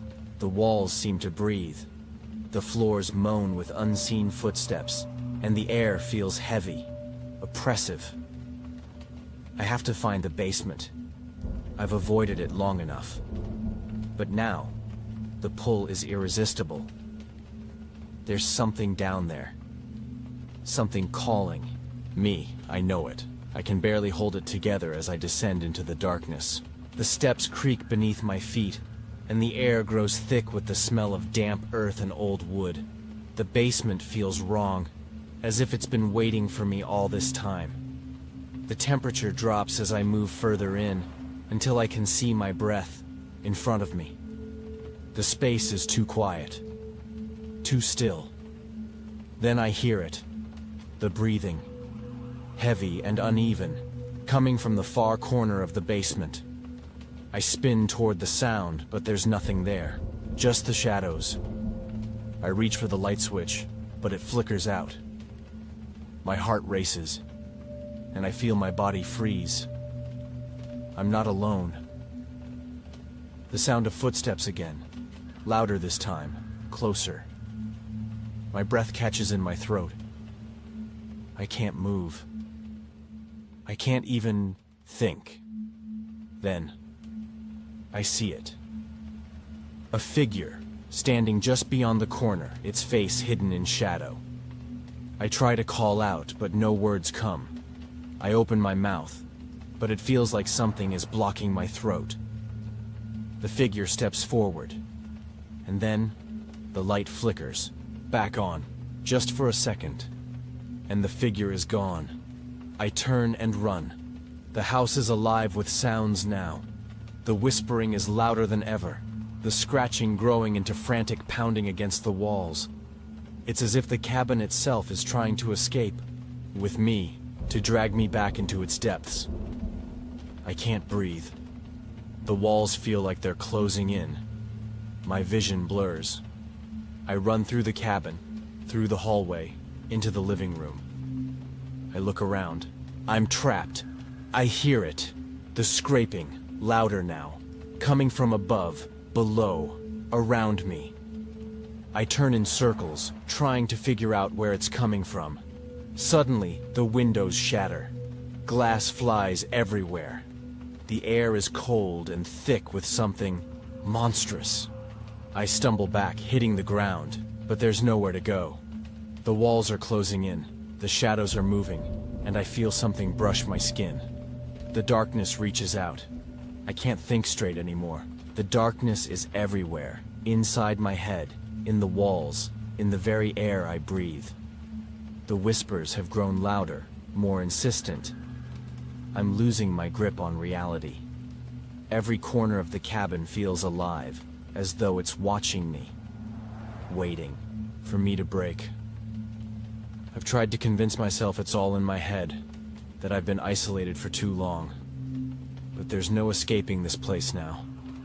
It's become a part of me, a shadow on my mind that refuses to let go. I press my hands against my temples, trying to stave off the headache that's been gnawing at me for hours. It feels like the pressure inside my skull is going to crack me open. Every heartbeat is a drum, thudding against my chest like the countdown to my collapse. The walls feel like they're closing in again, their oppressive weight pushing me deeper into the ground. I try to walk, to get away from the suffocating atmosphere, but my legs shake with each step. It's hard to move when it feels like something's pulling me down. I don't know how much longer I can stand this. Sleep has become my enemy. Every time I close my eyes, the nightmares swallow me whole. I wake in a cold sweat, heart racing, gasping for air as if I've been drowning in my own fear. But it's not just the dreams anymore. It's the hallucinations. I've seen things, terrible things. Figures standing just out of my line of sight. Shadows shifting and slithering across the floor. I've seen my reflection in the mirror, but it wasn't me. The woman staring back had hollow eyes, a twisted grin. And then, she moved when I didn't. The hallucinations are getting worse. I can't tell where the real world ends and the nightmare begins. It's like my mind has become a house of mirrors, each reflection more twisted than the last. I try to keep moving, to escape this place, but it's as though the cabin has trapped me inside my own mind. The walls pulse with a life of their own. The floorboards groan underfoot, and the shadows, always the shadows, seem to shift when I'm not looking. It's not just my mind that's unraveling. Something else is pushing against me, forcing me into a corner where I can no longer escape. I'm not alone. I know that now. It's not just the hallucinations. Something is here with me. Something that has been here for far longer than I've realized. The breathing, it's closer now. I can hear it right behind me. It follows me wherever I go, heavy and labored, like a drowning man desperate for air. It moves with me, matching the rhythm of my steps, and it grows louder when I stop. I turn, heart in my throat, but there's no one there. Just the empty hallway. The silence rings in my ears like a loud scream, but the air feels thicker, heavier, like it's pressing against me from all sides, squeezing the life out of me. I move toward the window, thinking maybe I can see something, anything, outside. But it's just darkness. The breathing is all I hear now. It's inescapable, and it's coming closer, closer, closer. There's something in the cabin with me. I don't know what it is, but I feel it. I feel its presence in the walls, in the floor, in the very air I breathe. The temperature drops with each passing hour. The shadows stretch, distorting like living things, as if they're trying to reach out and pull me into them. The whispers have stopped, replaced by a guttural sound, like something is scraping its claws against the walls, dragging them down like nails on a chalkboard. It's a sound I can't escape. It follows me everywhere, through every room, every hallway. I tried to leave once. I grabbed my bag, my keys, and I ran for the door. But when I reached the front step, I couldn't breathe. I couldn't move. It was like the ground itself had grabbed me and pulled me back. I've tried to shut the door, lock myself in, but it doesn't matter. I know I can't escape. Not anymore. I'm on the edge. I can feel myself slipping. The darkness has swallowed me whole, and I can no longer tell where it ends and I begin. I walk through the cabin, unsure of where I am or what I'm doing. The steps are automatic, mechanical. Each movement feels disconnected, like I'm no longer controlling my body. My mind is a haze of confusion and dread, and every sound, every shadow just drives me further into the abyss. I can't remember when it happened, but I'm sure of it now. I've become a part of this place. The cabin is in my blood, in my bones. It has wrapped itself around my soul, twisting and pulling until I'm nothing but a shadow of the person I used to be. And then I hear it. The door slams open, so violently it rattles the frame. I don't have time to react before I hear the unmistakable sound of something moving. Something big, heavy. I turn toward the door, but there's nothing there. Only the blackness. I don't know how to describe what happened next. Words fail. Me. The lights flicker out. The air grows still. My breath catches in my chest, and for a moment, I think the world has stopped altogether. But then the sounds return. The breathing, low and ragged, echoes in the darkness. But it's not behind me anymore. It's in front of me. I feel the pressure in my chest, like hands are squeezing me. I gasp for air, but there's none to be had. The walls seem to close in, pressing against me, and the floor trembles beneath me. And then, the shadows move. Something monstrous is standing just beyond the threshold. I can't see it, but I feel its presence. Overwhelming, suffocating, and ancient. I try to scream, but no sound comes out. It steps forward. I stumble backward, but my legs betray me. I fall. I can't move. The room fills with darkness, and the last thing I hear is the sound of breathing. Slow, deliberate, close. So close that it feels like it's in my mind. And then, everything goes black. I'm still here, trapped. The darkness in this cabin has swallowed me completely, and I know deep down that there's no escape. The door slamming open was just the beginning. Something's been coming for me. Something I can feel in every breath, in every flicker of light, in every shadow that stretches toward me. It's closer now, almost tangible. I can feel it in my bones. It wants me, and it's not going to stop until it has me. The walls pulse as though they have a heartbeat, a slow, oppressive rhythm that matches the panic that claws at my chest. I can't escape it. I can't run. I try to find the strength to stand, but my legs betray me again. I feel weak, my head spinning, my chest tightening. But I don't have time to stop. It's coming. I hear it moving in the darkness, shifting and scraping, dragging itself closer with every step. It's here, and it's waiting for me to make a mistake, but I'm not going to give in, not without a fight. I scramble to my feet, my heart racing, my breath shallow. The air is thick, suffocating, as though the very atmosphere is pressing against me, trying to squeeze the life out of me. I reach for something, anything to defend myself. But there's nothing here. Nothing but the shadows that stretch and twist like living things. I hear the door behind me creak open slowly, as if it's inviting me to look. But I know better than to turn around. I can feel its eyes on me, even if I can't see it.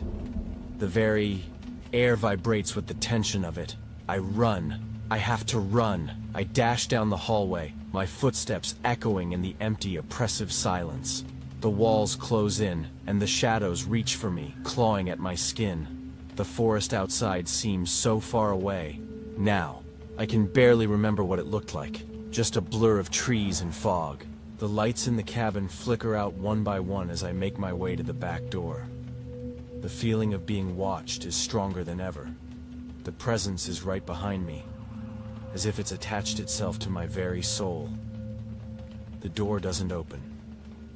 I pull at the handle with all my strength, but it won't budge. Panic claws at my throat. I can feel the entity growing closer, its oppressive presence wrapping around me like a vice. I slam my shoulder against the door, again and again, until finally, it creaks open. The wind hits me, cold and biting, but I don't stop. I sprint into the forest, my feet pounding the wet earth beneath me. The trees are a blur as I push myself forward, faster, faster, but I can feel it, always behind me. It's watching me. The sounds of the forest are muted by the deafening rush of blood in my ears. The shadows seem to move around me, pressing in on all sides, the very branches whispering warnings that I can't comprehend. I stumble through the trees, breathless, my legs burning, my mind hazy. But something keeps me moving, keeps me from stopping. I know if I stop, it will get me. And then, just as I'm about to collapse, I see it. A figure standing in the distance, too far away to see clearly. But it's there, watching me. A chill runs down my spine as I stare at the figure. It's not human. There's something wrong about it. Something that makes every instinct in my body scream at me to run the other way. But I can't. I can't turn around. It's already too late. It starts moving toward me. Slowly at first, but then faster. I start running again, my heart pounding in my chest, my mind screaming for me to get away. But I can feel it. It's gaining on me. I don't know how much further I can go. My legs are failing me, my breath ragged, my body on the verge of giving out. I hear the figure getting closer, its footsteps crunching through the underbrush like the sound of death itself. I can't outrun it. I can't escape it. I don't know how I make it back to the cabin, but I do. The door slams shut behind me. As I stumble inside, gasping for air, I lock it quickly, but I know it won't matter. The thing outside is already inside me. I stumble into the living room, my mind a blur of panic and confusion. The shadows are thick here, darker than I've ever seen them before. I can feel them pressing in, suffocating me. They seem to move, to breathe, as if the cabin itself is alive. The lights flicker out again, plunging me into total darkness. I can't breathe. I can't see. The only thing I can hear is the heavy, labored breath of the thing that's inside with me. It's here. The door bursts open, and I don't even have time to scream. The thing is standing in the doorway, a grotesque, twisted figure. I can't even make sense of what it is. Its form is wrong, unnatural, like a nightmare that refuses to let go. Its eyes are empty, hollow. Its skin is pale and stretched tight across its bones. It doesn't move like a human. It's wrong, so wrong. It steps forward, and I'm frozen in place. My body doesn't obey me. I try to scream, but no sound comes out. The thing moves closer, and I can feel its breath on my face, heavy and foul. I can't take it anymore. I try to fight, to run, but my legs won't work.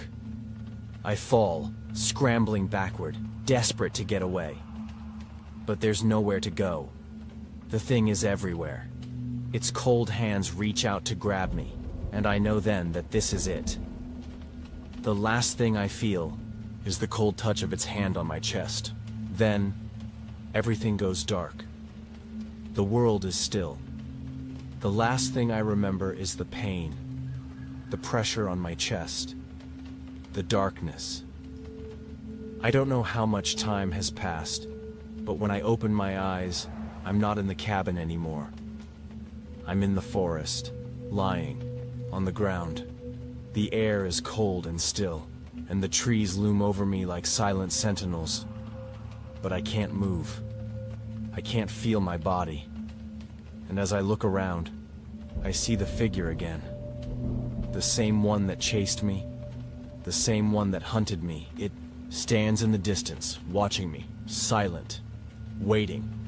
The air grows colder, and then it starts to move toward me.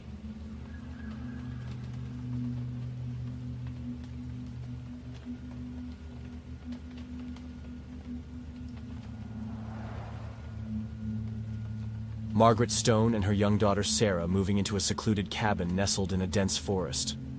They are escaping from the unbearable weight of grief and guilt. Margaret's husband David died in a tragic accident, leaving them both heartbroken. The decision to move to this isolated house is an attempt to heal, to distance themselves from the painful memories of the past. The house is old and creaky, surrounded by nothing but towering trees and the sound of the wind. There's a strange beauty to the landscape, yet an unsettling silence hangs in the air. Margaret tries to convince herself that they'll find peace here, but deep down, she can't escape the feeling of being watched. On their second night, Sarah wakes up from a nightmare. Her room is cold, and the air feels strangely heavy. She hears whispering voices coming from the dark woods beyond the window.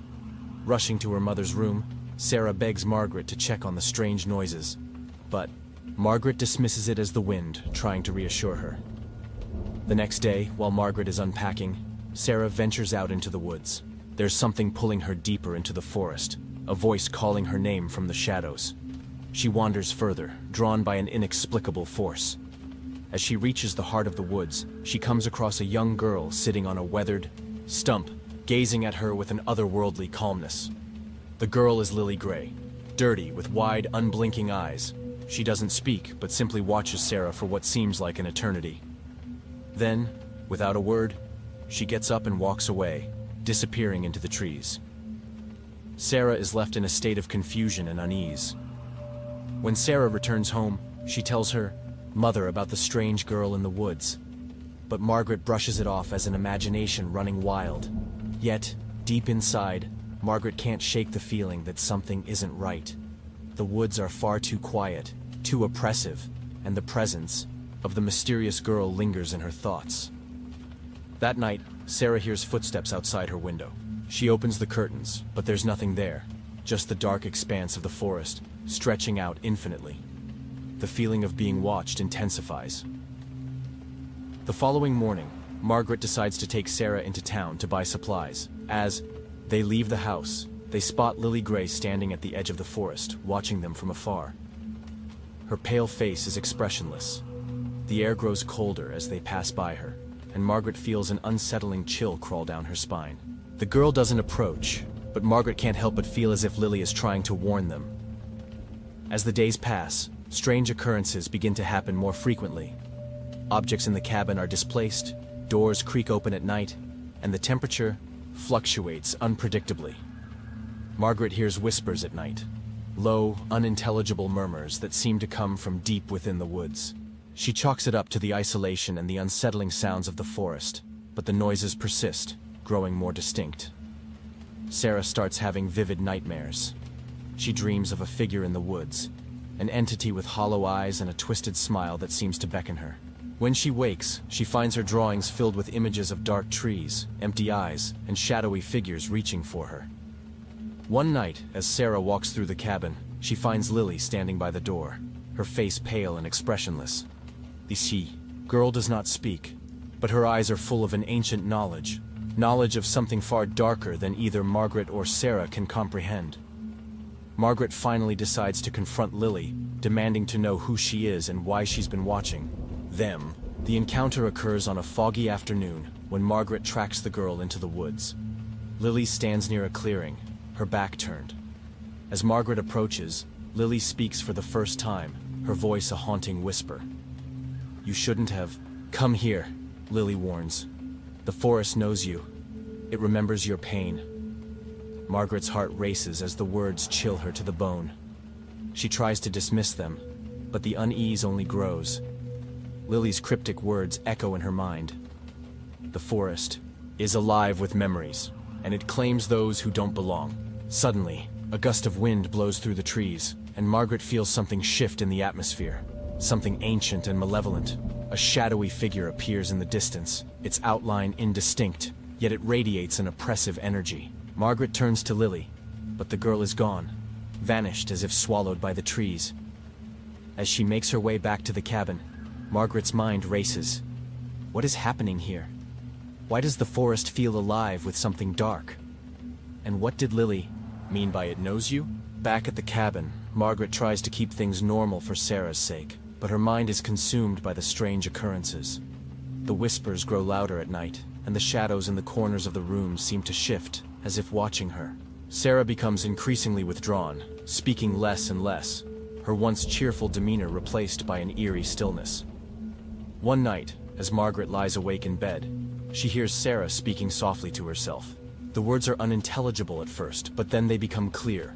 Sarah is speaking in a language Margaret doesn't recognize. When Margaret tries to wake her, Sarah's eyes snap open, but they are not her own. They are empty, hollow, and devoid of life. "Mom, the forest wants us," Sarah whispers, in a voice that doesn't belong to her. A cold dread fills Margaret's chest as she realizes that whatever is in the forest is coming for them. It is not just the land that is cursed, but their very souls. Margaret's nightmares intensify.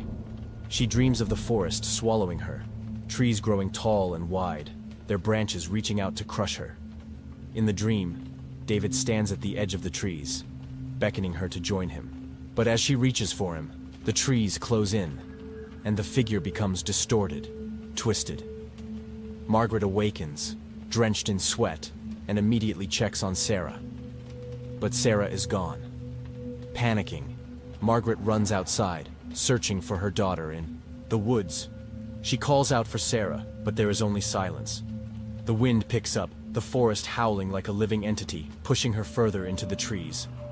Suddenly, Margaret stumbles upon an ancient stone circle deep in the woods, bathed in an eerie glow. And there, in the center, stands Lily, her expression vacant and hollow. Sarah is kneeling beside her, staring blankly at the ground. "You shouldn't have come," Lily repeats, her voice filled with sorrow. "It's too late now." After the chilling encounter in the woods, Margaret is left haunted by the unsettling events. The presence of the forest feels closer, as if it is creeping into every corner of the cabin. Despite the dread she feels, she tries to convince herself that Sarah's odd behavior and the strange occurrences are just the result of stress from the move and the trauma of losing David. However, deep inside, Margaret knows something is terribly wrong. The air around her feels thick, heavy, with an ancient force that refuses to let them go. She clings to any sense of normalcy, but each passing day makes it harder to ignore the growing evil that surrounds them. Sarah's behavior grows increasingly, strange and unsettling. She no longer speaks in the sweet, innocent voice Margaret once knew. Instead, Sarah's eyes are hollow, empty, sometimes glowing faintly with an unnatural light. She spends more time in the woods, wandering off into the trees for hours, as though in a trance, speaking in a language Margaret doesn't understand. One evening, when Margaret confronts her, Sarah coldly replies, "The forest is my home now. You don't belong here." Her voice has changed, deeper, older, as though someone, or something, else is speaking through her. Margaret tries to pull Sarah away from the woods, but the girl resists, her grip tightening in a terrifying manner, her eyes darkening. The chill in the air intensifies as Sarah stares blankly into the forest, almost as if she can see something that Margaret cannot. Margaret, desperate to find answers, seeks out Emily Carter, an elderly woman from the neighboring town who has lived in the area her entire life. Emily is known to have deep knowledge of local history, folklore, and supernatural events. When Margaret meets Emily, she is shocked by how much the old woman seems to know about her situation. Her face immediately darkens when she hears about the cabin and the events Margaret has experienced. Emily explains that the forest is cursed, haunted by an ancient force that preys on the souls of those who dare to settle in its domain. Long ago, the area was home to a coven of witches who made a pact with a powerful demon to protect their land. But the pact went awry, and the demon turned on them, absorbing their souls and binding them to the forest. It is this same demon that now lurks in the shadows, waiting for the right moment to claim new victims. Emily warns Margaret that once the forest begins to claim someone, it doesn't let go. It feeds on fear, sorrow, and the pain of its victims, twisting them into something unrecognizable. She urges Margaret to leave before it's too late. But Margaret knows that leaving isn't an option. Sarah is already bound to the forest, and the demon has already set its sights on her. Fearing for Sarah's safety, Margaret makes a desperate decision to leave the cabin. She packs up their belongings and attempts to drive away from the woods, thinking that the curse can't follow them if they leave. But as they drive down the narrow, winding roads, the forest seems to stretch endlessly before them. No matter how far they go, they can't escape its pull. The road becomes unnaturally foggy, and the trees loom menacingly close to the car, blocking their path. Margaret becomes frantic, swerving the car as the trees seem to move and shift, narrowing the road and preventing them from leaving. Sarah, who has been eerily quiet, suddenly begins to whisper from the back seat in a low, unnatural tone. "You can't escape me." Suddenly the car stalls, and the engine dies.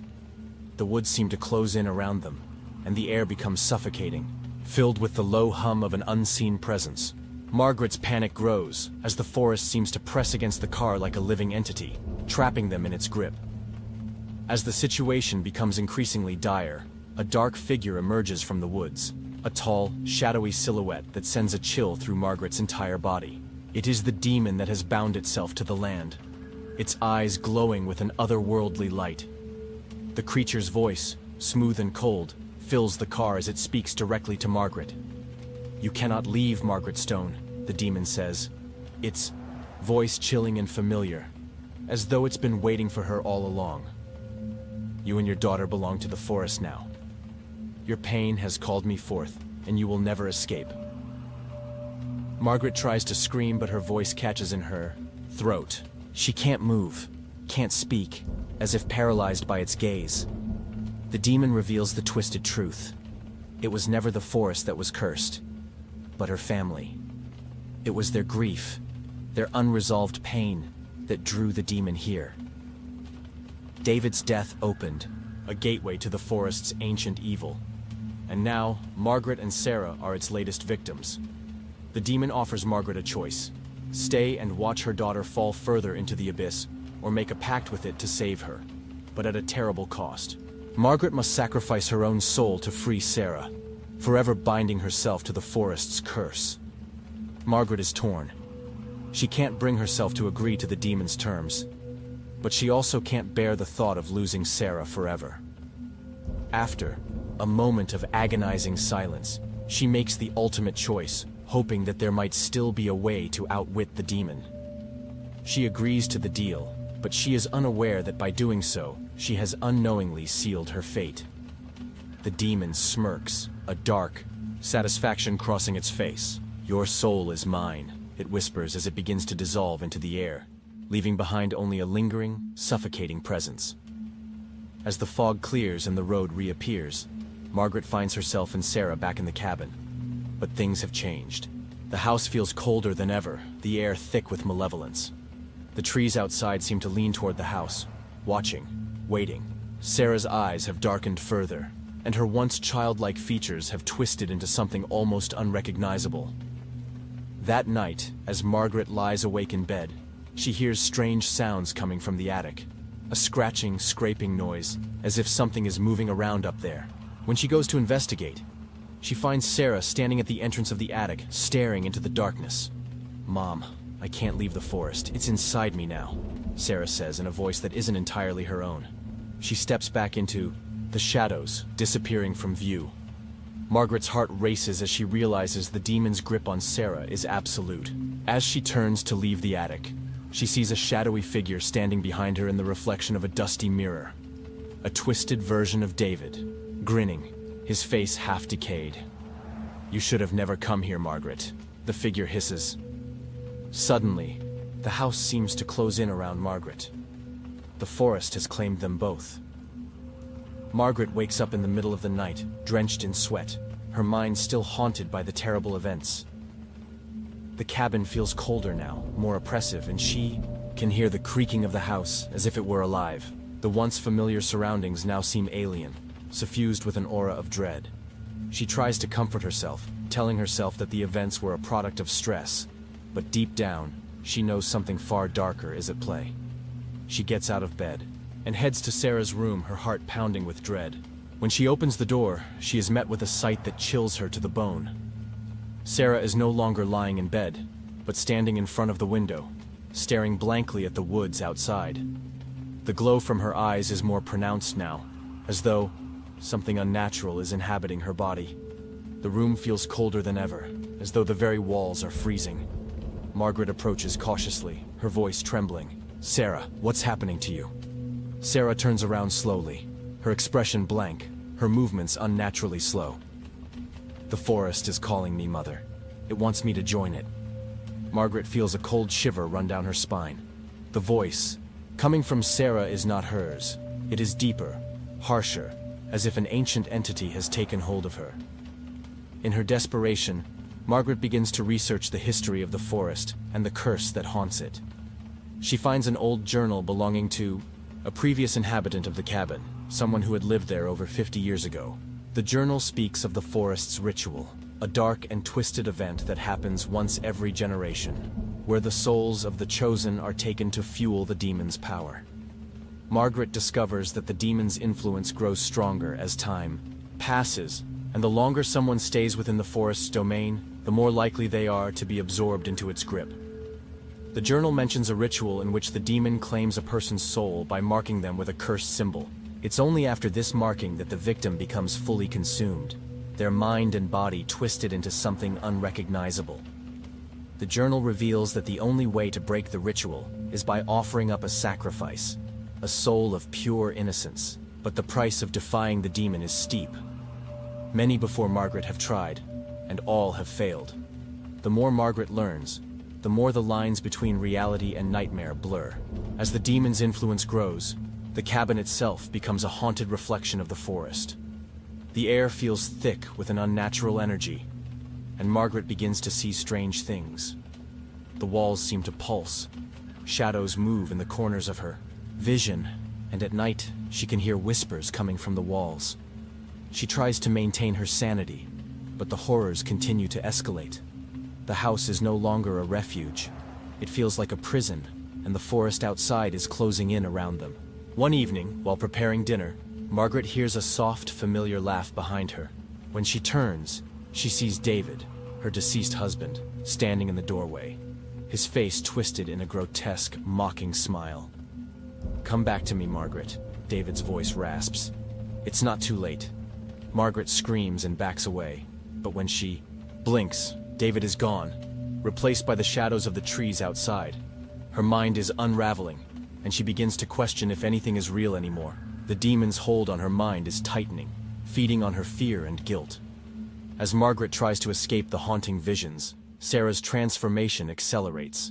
The girl's behavior grows more violent and erratic. Her voice is no longer her own. It is the demon's voice, mocking and cruel. Her physical appearance changes too, her once innocent face becoming gaunt, her eyes dark and hollow. One night, Sarah speaks in an ancient tongue, and Margaret, terrified, tries to stop her. As Sarah chants, the ground trembles, and the wind howls. The room becomes suffused with an eerie red glow, and the air is thick with an oppressive force. The demon is preparing to claim Sarah, and Margaret knows she's running out of time. In a desperate attempt to save her daughter, Margaret decides to confront the demon and break the curse. She knows that the ritual can only be stopped by a sacrifice, but she is unwilling to give up Sarah. Margaret begins to search for any other way to break the deal she made with the demon. She consults Emily Carter again, who explains that there may be one last chance to stop the ritual. Emily reveals that the demon's true weakness is its connection to the land itself. If Margaret can sever the connection between the demon and the forest, she might be able to save Sarah. But it will come at a great cost. To do so, Margaret must perform an ancient ritual of her own, one that requires invoking a power even darker than the demons. As the ritual approaches, Margaret becomes increasingly aware of the consequences. The demon will not allow her to simply walk away. The longer she delays, the greater its hold on Sarah becomes. The struggle between Margaret's love for her daughter and her fear of what she must do to save her grows. The time comes for Margaret to face the demon in the heart of the forest, where the ritual must take place. She drags Sarah, now barely recognizable as the daughter she once knew, through the woods. The trees seem to lean toward them, whispering dark promises in the wind. At the center of the woods, Margaret begins to chant the incantation Emily gave her hands trembling as she draws the ritual symbols on the ground. The air becomes thick with malice as the demon manifests in front of her, a towering shadow with glowing eyes, its form ever shifting. "You think you can break my hold?" the demon sneers. "You will never escape, Margaret.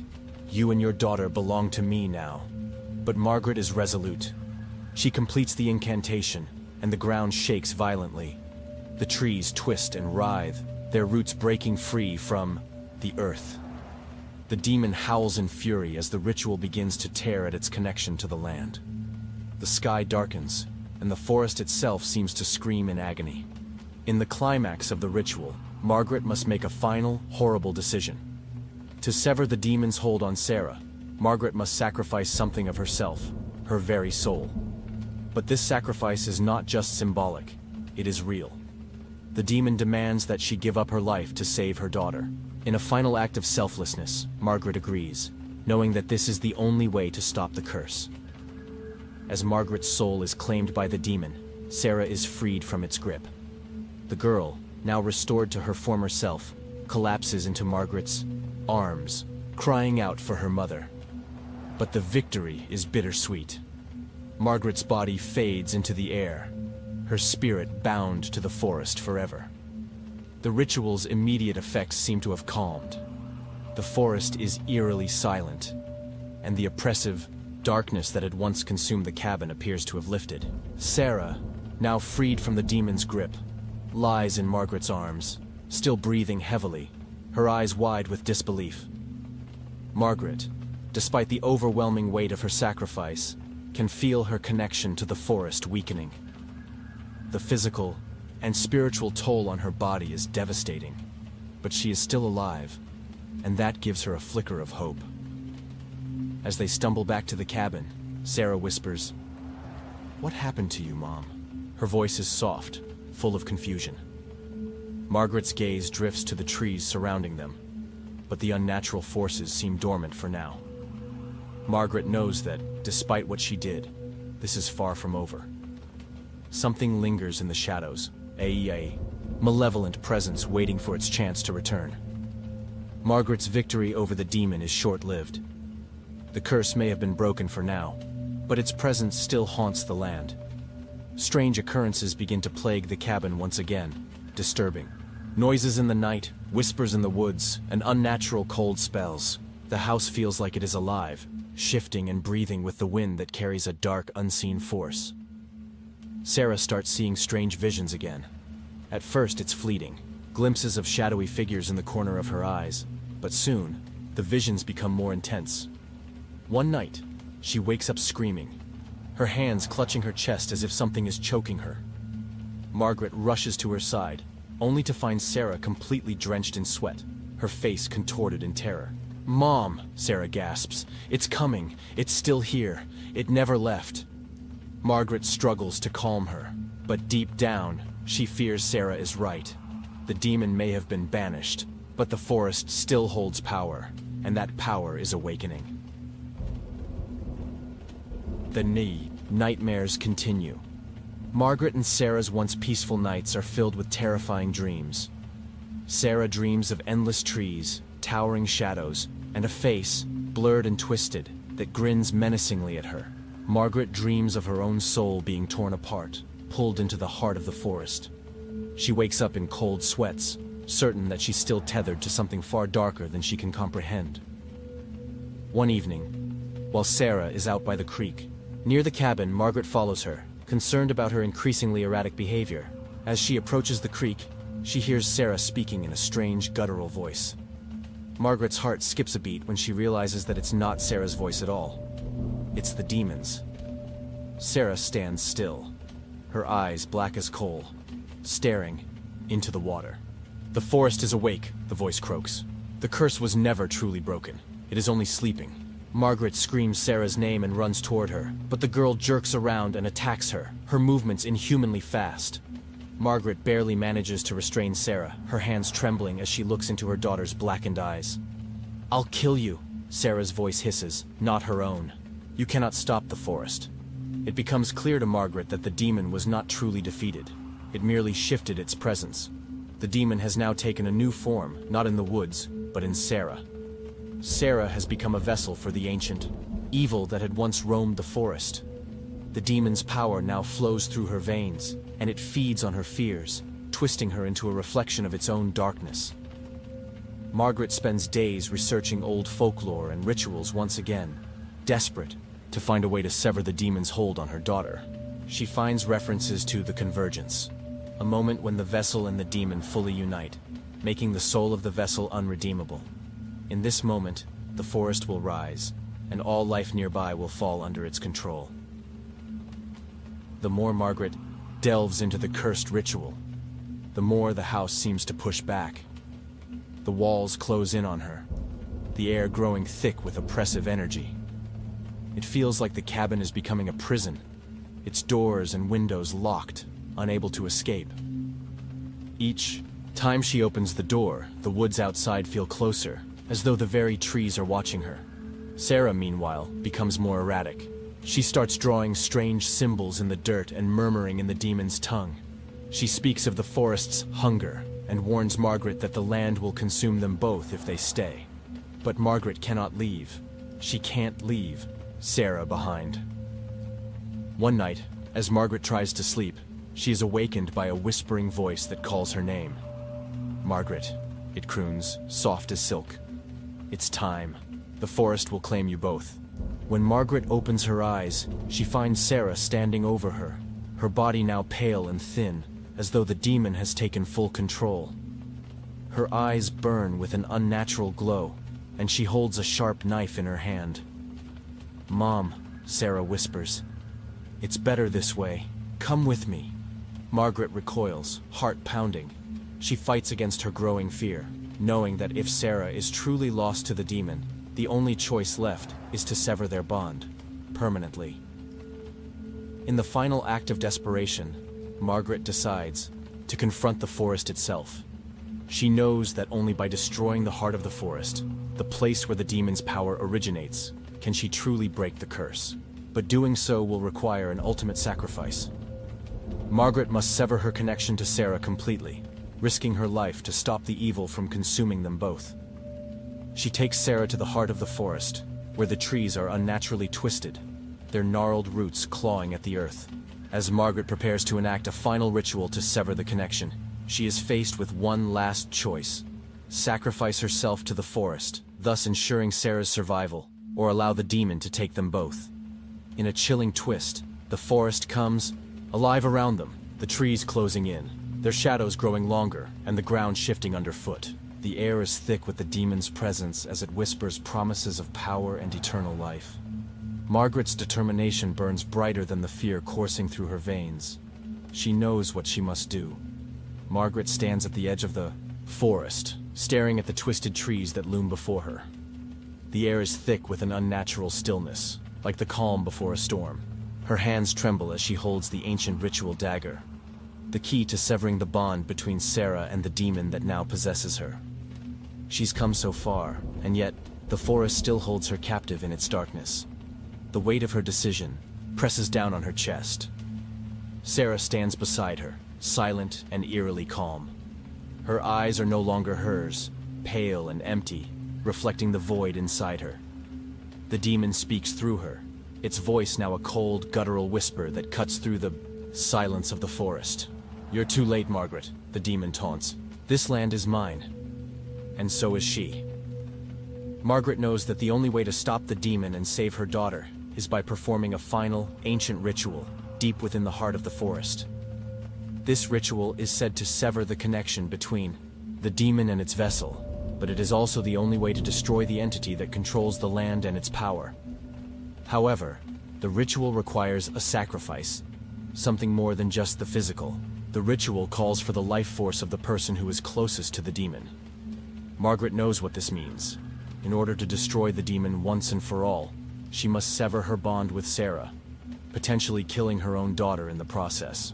This realization fills her with dread, but it also fuels her resolve. The forest has taken so much already. She cannot allow it to consume everything else. As she prepares, Sarah's demonic voice grows louder, mocking her attempts. You think you can save her? You've already lost, Margaret. The forest chooses who lives and who dies. The moment Margaret steps into the heart of the forest, the trees seem to shift, their gnarled limbs stretching and creaking like they're alive. The ground beneath her feet seems to pulse, as if the forest itself is breathing. The shadows of the trees grow longer, bending toward her like specters seeking to claim her soul. The air grows colder with each step she takes, and the weight of the evil that resides here presses against her like a physical force. The earth trembles as the demon's presence becomes more pronounced, its power growing stronger with each passing second. Margaret can feel the pulse of the forest in her chest. The land itself is alive with malevolent energy, and the demon's whispers grow louder, urging her to stop, to give up on saving Sarah. You can't win. You can never win. It's already too late. As Margaret approaches the ancient tree, the center of the forest's power, Sarah begins to convulse violently. Her body shakes, her limbs jerking unnaturally. The demon's hold on her has grown too strong to resist, and the last shred of Sarah's humanity is slowly being consumed. Mom, Sarah whispers in a voice that is no longer her own. Help me, please. But Margaret can see the darkness swirling behind her daughter's eyes. The demon has fully taken over. The girl standing before her is no longer her Sarah. It's a shell, an empty vessel controlled by an evil far beyond her comprehension. Margaret, with a heart heavy with sorrow, realizes that this may be the last time she sees her daughter in this life. The ritual must be completed. She steels herself and begins the incantation, her voice trembling but determined. As the ritual reaches its climax, the forest erupts with fury. The trees shake violently, their roots cracking the earth. The air grows thick with an unearthly fog, and the demon's voice booms through the forest, threatening to crush Margaret's resolve. You think you can destroy me? The demon sneers. You are nothing but a mortal. The forest is eternal, and so am I. Margaret falters for a moment, but then she remembers everything. The sacrifices made, the terror Sarah has endured, and the years she has fought to protect her daughter. The memory of Sarah as a little girl, full of life and laughter, drives her forward. She pushes through the fear, reciting the final words of the incantation with all her strength. The demon roars, shaking the very ground beneath her feet. The four trees howl, their branches twisting and curling toward her like monstrous hands reaching out to pull her into the depths of the earth. As the ritual reaches its peak, the ground splits open, and a vast, dark void begins to form beneath Sarah. The forest itself seems to weep, its roots pulling and twisting around the girl's body, attempting to drag her into the abyss. Margaret feels her heart break as she knows that in this moment, her daughter must be freed, whether it be through death or by destroying the demon, once and for all. In one final act of desperation, Margaret plunges the ritual dagger into her own heart, allowing the force of her sacrifice to merge with the ritual. The forest trembles, its power spiraling out of control as the bond between Sarah and the demon is severed. The earth cracks, the trees screech in agony, and for a brief moment, everything goes still. Margaret's last breath is a gasp of agony, her body crumbling to the ground as the demon is ripped from the world. But as the demon's presence fades, so does Sarah's. The girl collapses to the ground, her body still and lifeless, the darkness that had consumed her finally gone. For a long time, Margaret's soul lingers in the void between life and death, torn between the love she had for her daughter and the ultimate sacrifice she made to free her. But when she finally opens her eyes, she is greeted by a light, a warmth that seems to call her home. Sarah, now free of the demon's hold, stirs beside her. Her eyes are clear once again, and she looks up at Margaret with tears in her eyes. "Mom, you did it. You saved me." Margaret smiles through her tears, her heart finally at peace. She had given everything for her daughter, and now, the forest will never claim anyone again. The darkness has finally been defeated, but at a great cost. Margaret's final breath lingers in the air like a fading echo, and for a moment, everything is still. The trees, once alive with demonic energy, now stand silent and motionless. The oppressive atmosphere of the forest begins to dissipate, as though it is losing its strength without the demon's presence to sustain it. The night sky, once covered by thick clouds, now reveals a faint glimmer of stars. Sarah wakes up on the ground, the heavy weight of the past lifting off her shoulders as the demon's influence fades. The realization of what has happened sinks in. Her mother is gone. A wave of sorrow crashes over her, but as she stands up, she can feel the forest itself change. The oppressive, dark energy that once surrounded her now feels distant, almost free. But something still feels wrong. The forest is no longer the same, and Sarah can feel the whispers of the trees as they mourn for what they've lost. She knows there is something more to the forest than what she has been told, a price paid for every soul it claimed. As Sarah walks through the now silent forest, trying to understand what has truly happened, she hears a faint voice calling her name. At first, she thinks it's the wind, but as she listens more closely, it's unmistakable. The voice is her mother's. Margaret's spirit, trapped between the realms of life and death, has not fully passed on. "Sarah, my sweet girl," Margaret's voice whispers. "I'm sorry. I had to do it. I couldn't let you suffer any longer." Sarah falters, looking around. She can feel her mother's presence, but she cannot see her. The forest seems to pulse with the energy of the spirit trying to reach her. It's as though the forest itself is now a bridge between the living and the dead, and Margaret's spirit is still connected to the earth. As Sarah follows the voice, she reaches the center of the forest, the ancient tree where the demon had once resided. The tree is no longer cursed, but its bark is cracked and twisted, as though it too is mourning the loss of the entity that once controlled it. The ground around it is scorched and lifeless, but Sarah senses that the roots of the forest still pulse with life, though in a much different way. The whispers in the trees grow louder, now warning Sarah. The forest is alive, but it remembers what it's lost. Every soul it claimed leaves a scar, and the damage runs deeper than you realize. Sarah understands now. The forest was never just a place of evil. It was once a living entity, a force of nature connected to the earth. The demon had perverted it, turning its life force into a vessel of destruction. By destroying the demon, Margaret had freed the forest, but at the same time, she had also severed the connection that had bound it to the mortal realm. The forest, though freed, is now lost, its purpose unfulfilled. Margaret's voice, once again faint, reaches Sarah. "You must let me go, my child. I'm bound to the forest now. I cannot stay. But you must live. You must leave this place and carry on. The forest will always be a part of you, but you are free." Sarah collapses to her knees, overwhelmed by the weight of her emotions. She has been given a gift, but it comes at a tremendous price. Margaret, her mother, is lost forever. The connection between them is severed, but the love remains, eternal and unbroken. Through the bond between them, Sarah feels the depth of her mother's sacrifice and the finality of what has happened. She knows that the only way to honor her mother's legacy is to live, to leave this place behind and move forward, carrying the memory of what they both endured. Before Sarah can turn away, the ground begins to shift once more. The forest seems to come alive once again, but not with the darkness it once held. Instead, it now tests Sarah, as though the trees are gauging her resolve. The roots stir, and the wind whispers, as though the forest itself is reaching out, trying to claim one last soul. A shadow rises from the center of the forest, a form taking shape in front of Sarah.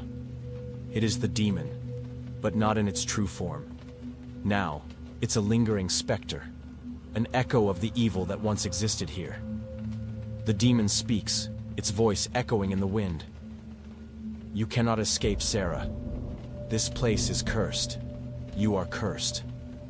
But Sarah stands tall, her heart filled with the strength her mother gave her. You're gone, she says, her voice steady and unwavering. The forest is free. You have no hold over me anymore. With a final, defiant gesture, she reaches out and places her hand on the ancient tree's bark. The energy flows through her, and she feels the final connection to the forest sever. The demon howls as its form dissipates into nothingness, its influence fading into the ether. The forest, now free of the demon's corruption, begins to heal. The trees sway gently in the breeze, their once twisted and gnarled limbs now straightening. Flowers begin to bloom, and the oppressive silence lifts, replaced by the sounds of nature, the birds chirping, the wind rustling the leaves. Sarah looks around, feeling the weight of everything that has happened. The forest is no longer a place of evil, but a place of rebirth. Yet she knows that she cannot stay. Her mother has given her the gift of freedom, and it is time to leave this cursed land behind.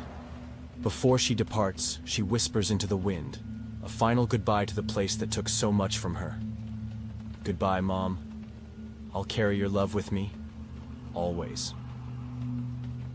With one last look at the forest, Sarah walks away, the light of dawn breaking over the horizon. The future is uncertain, but she is no longer afraid.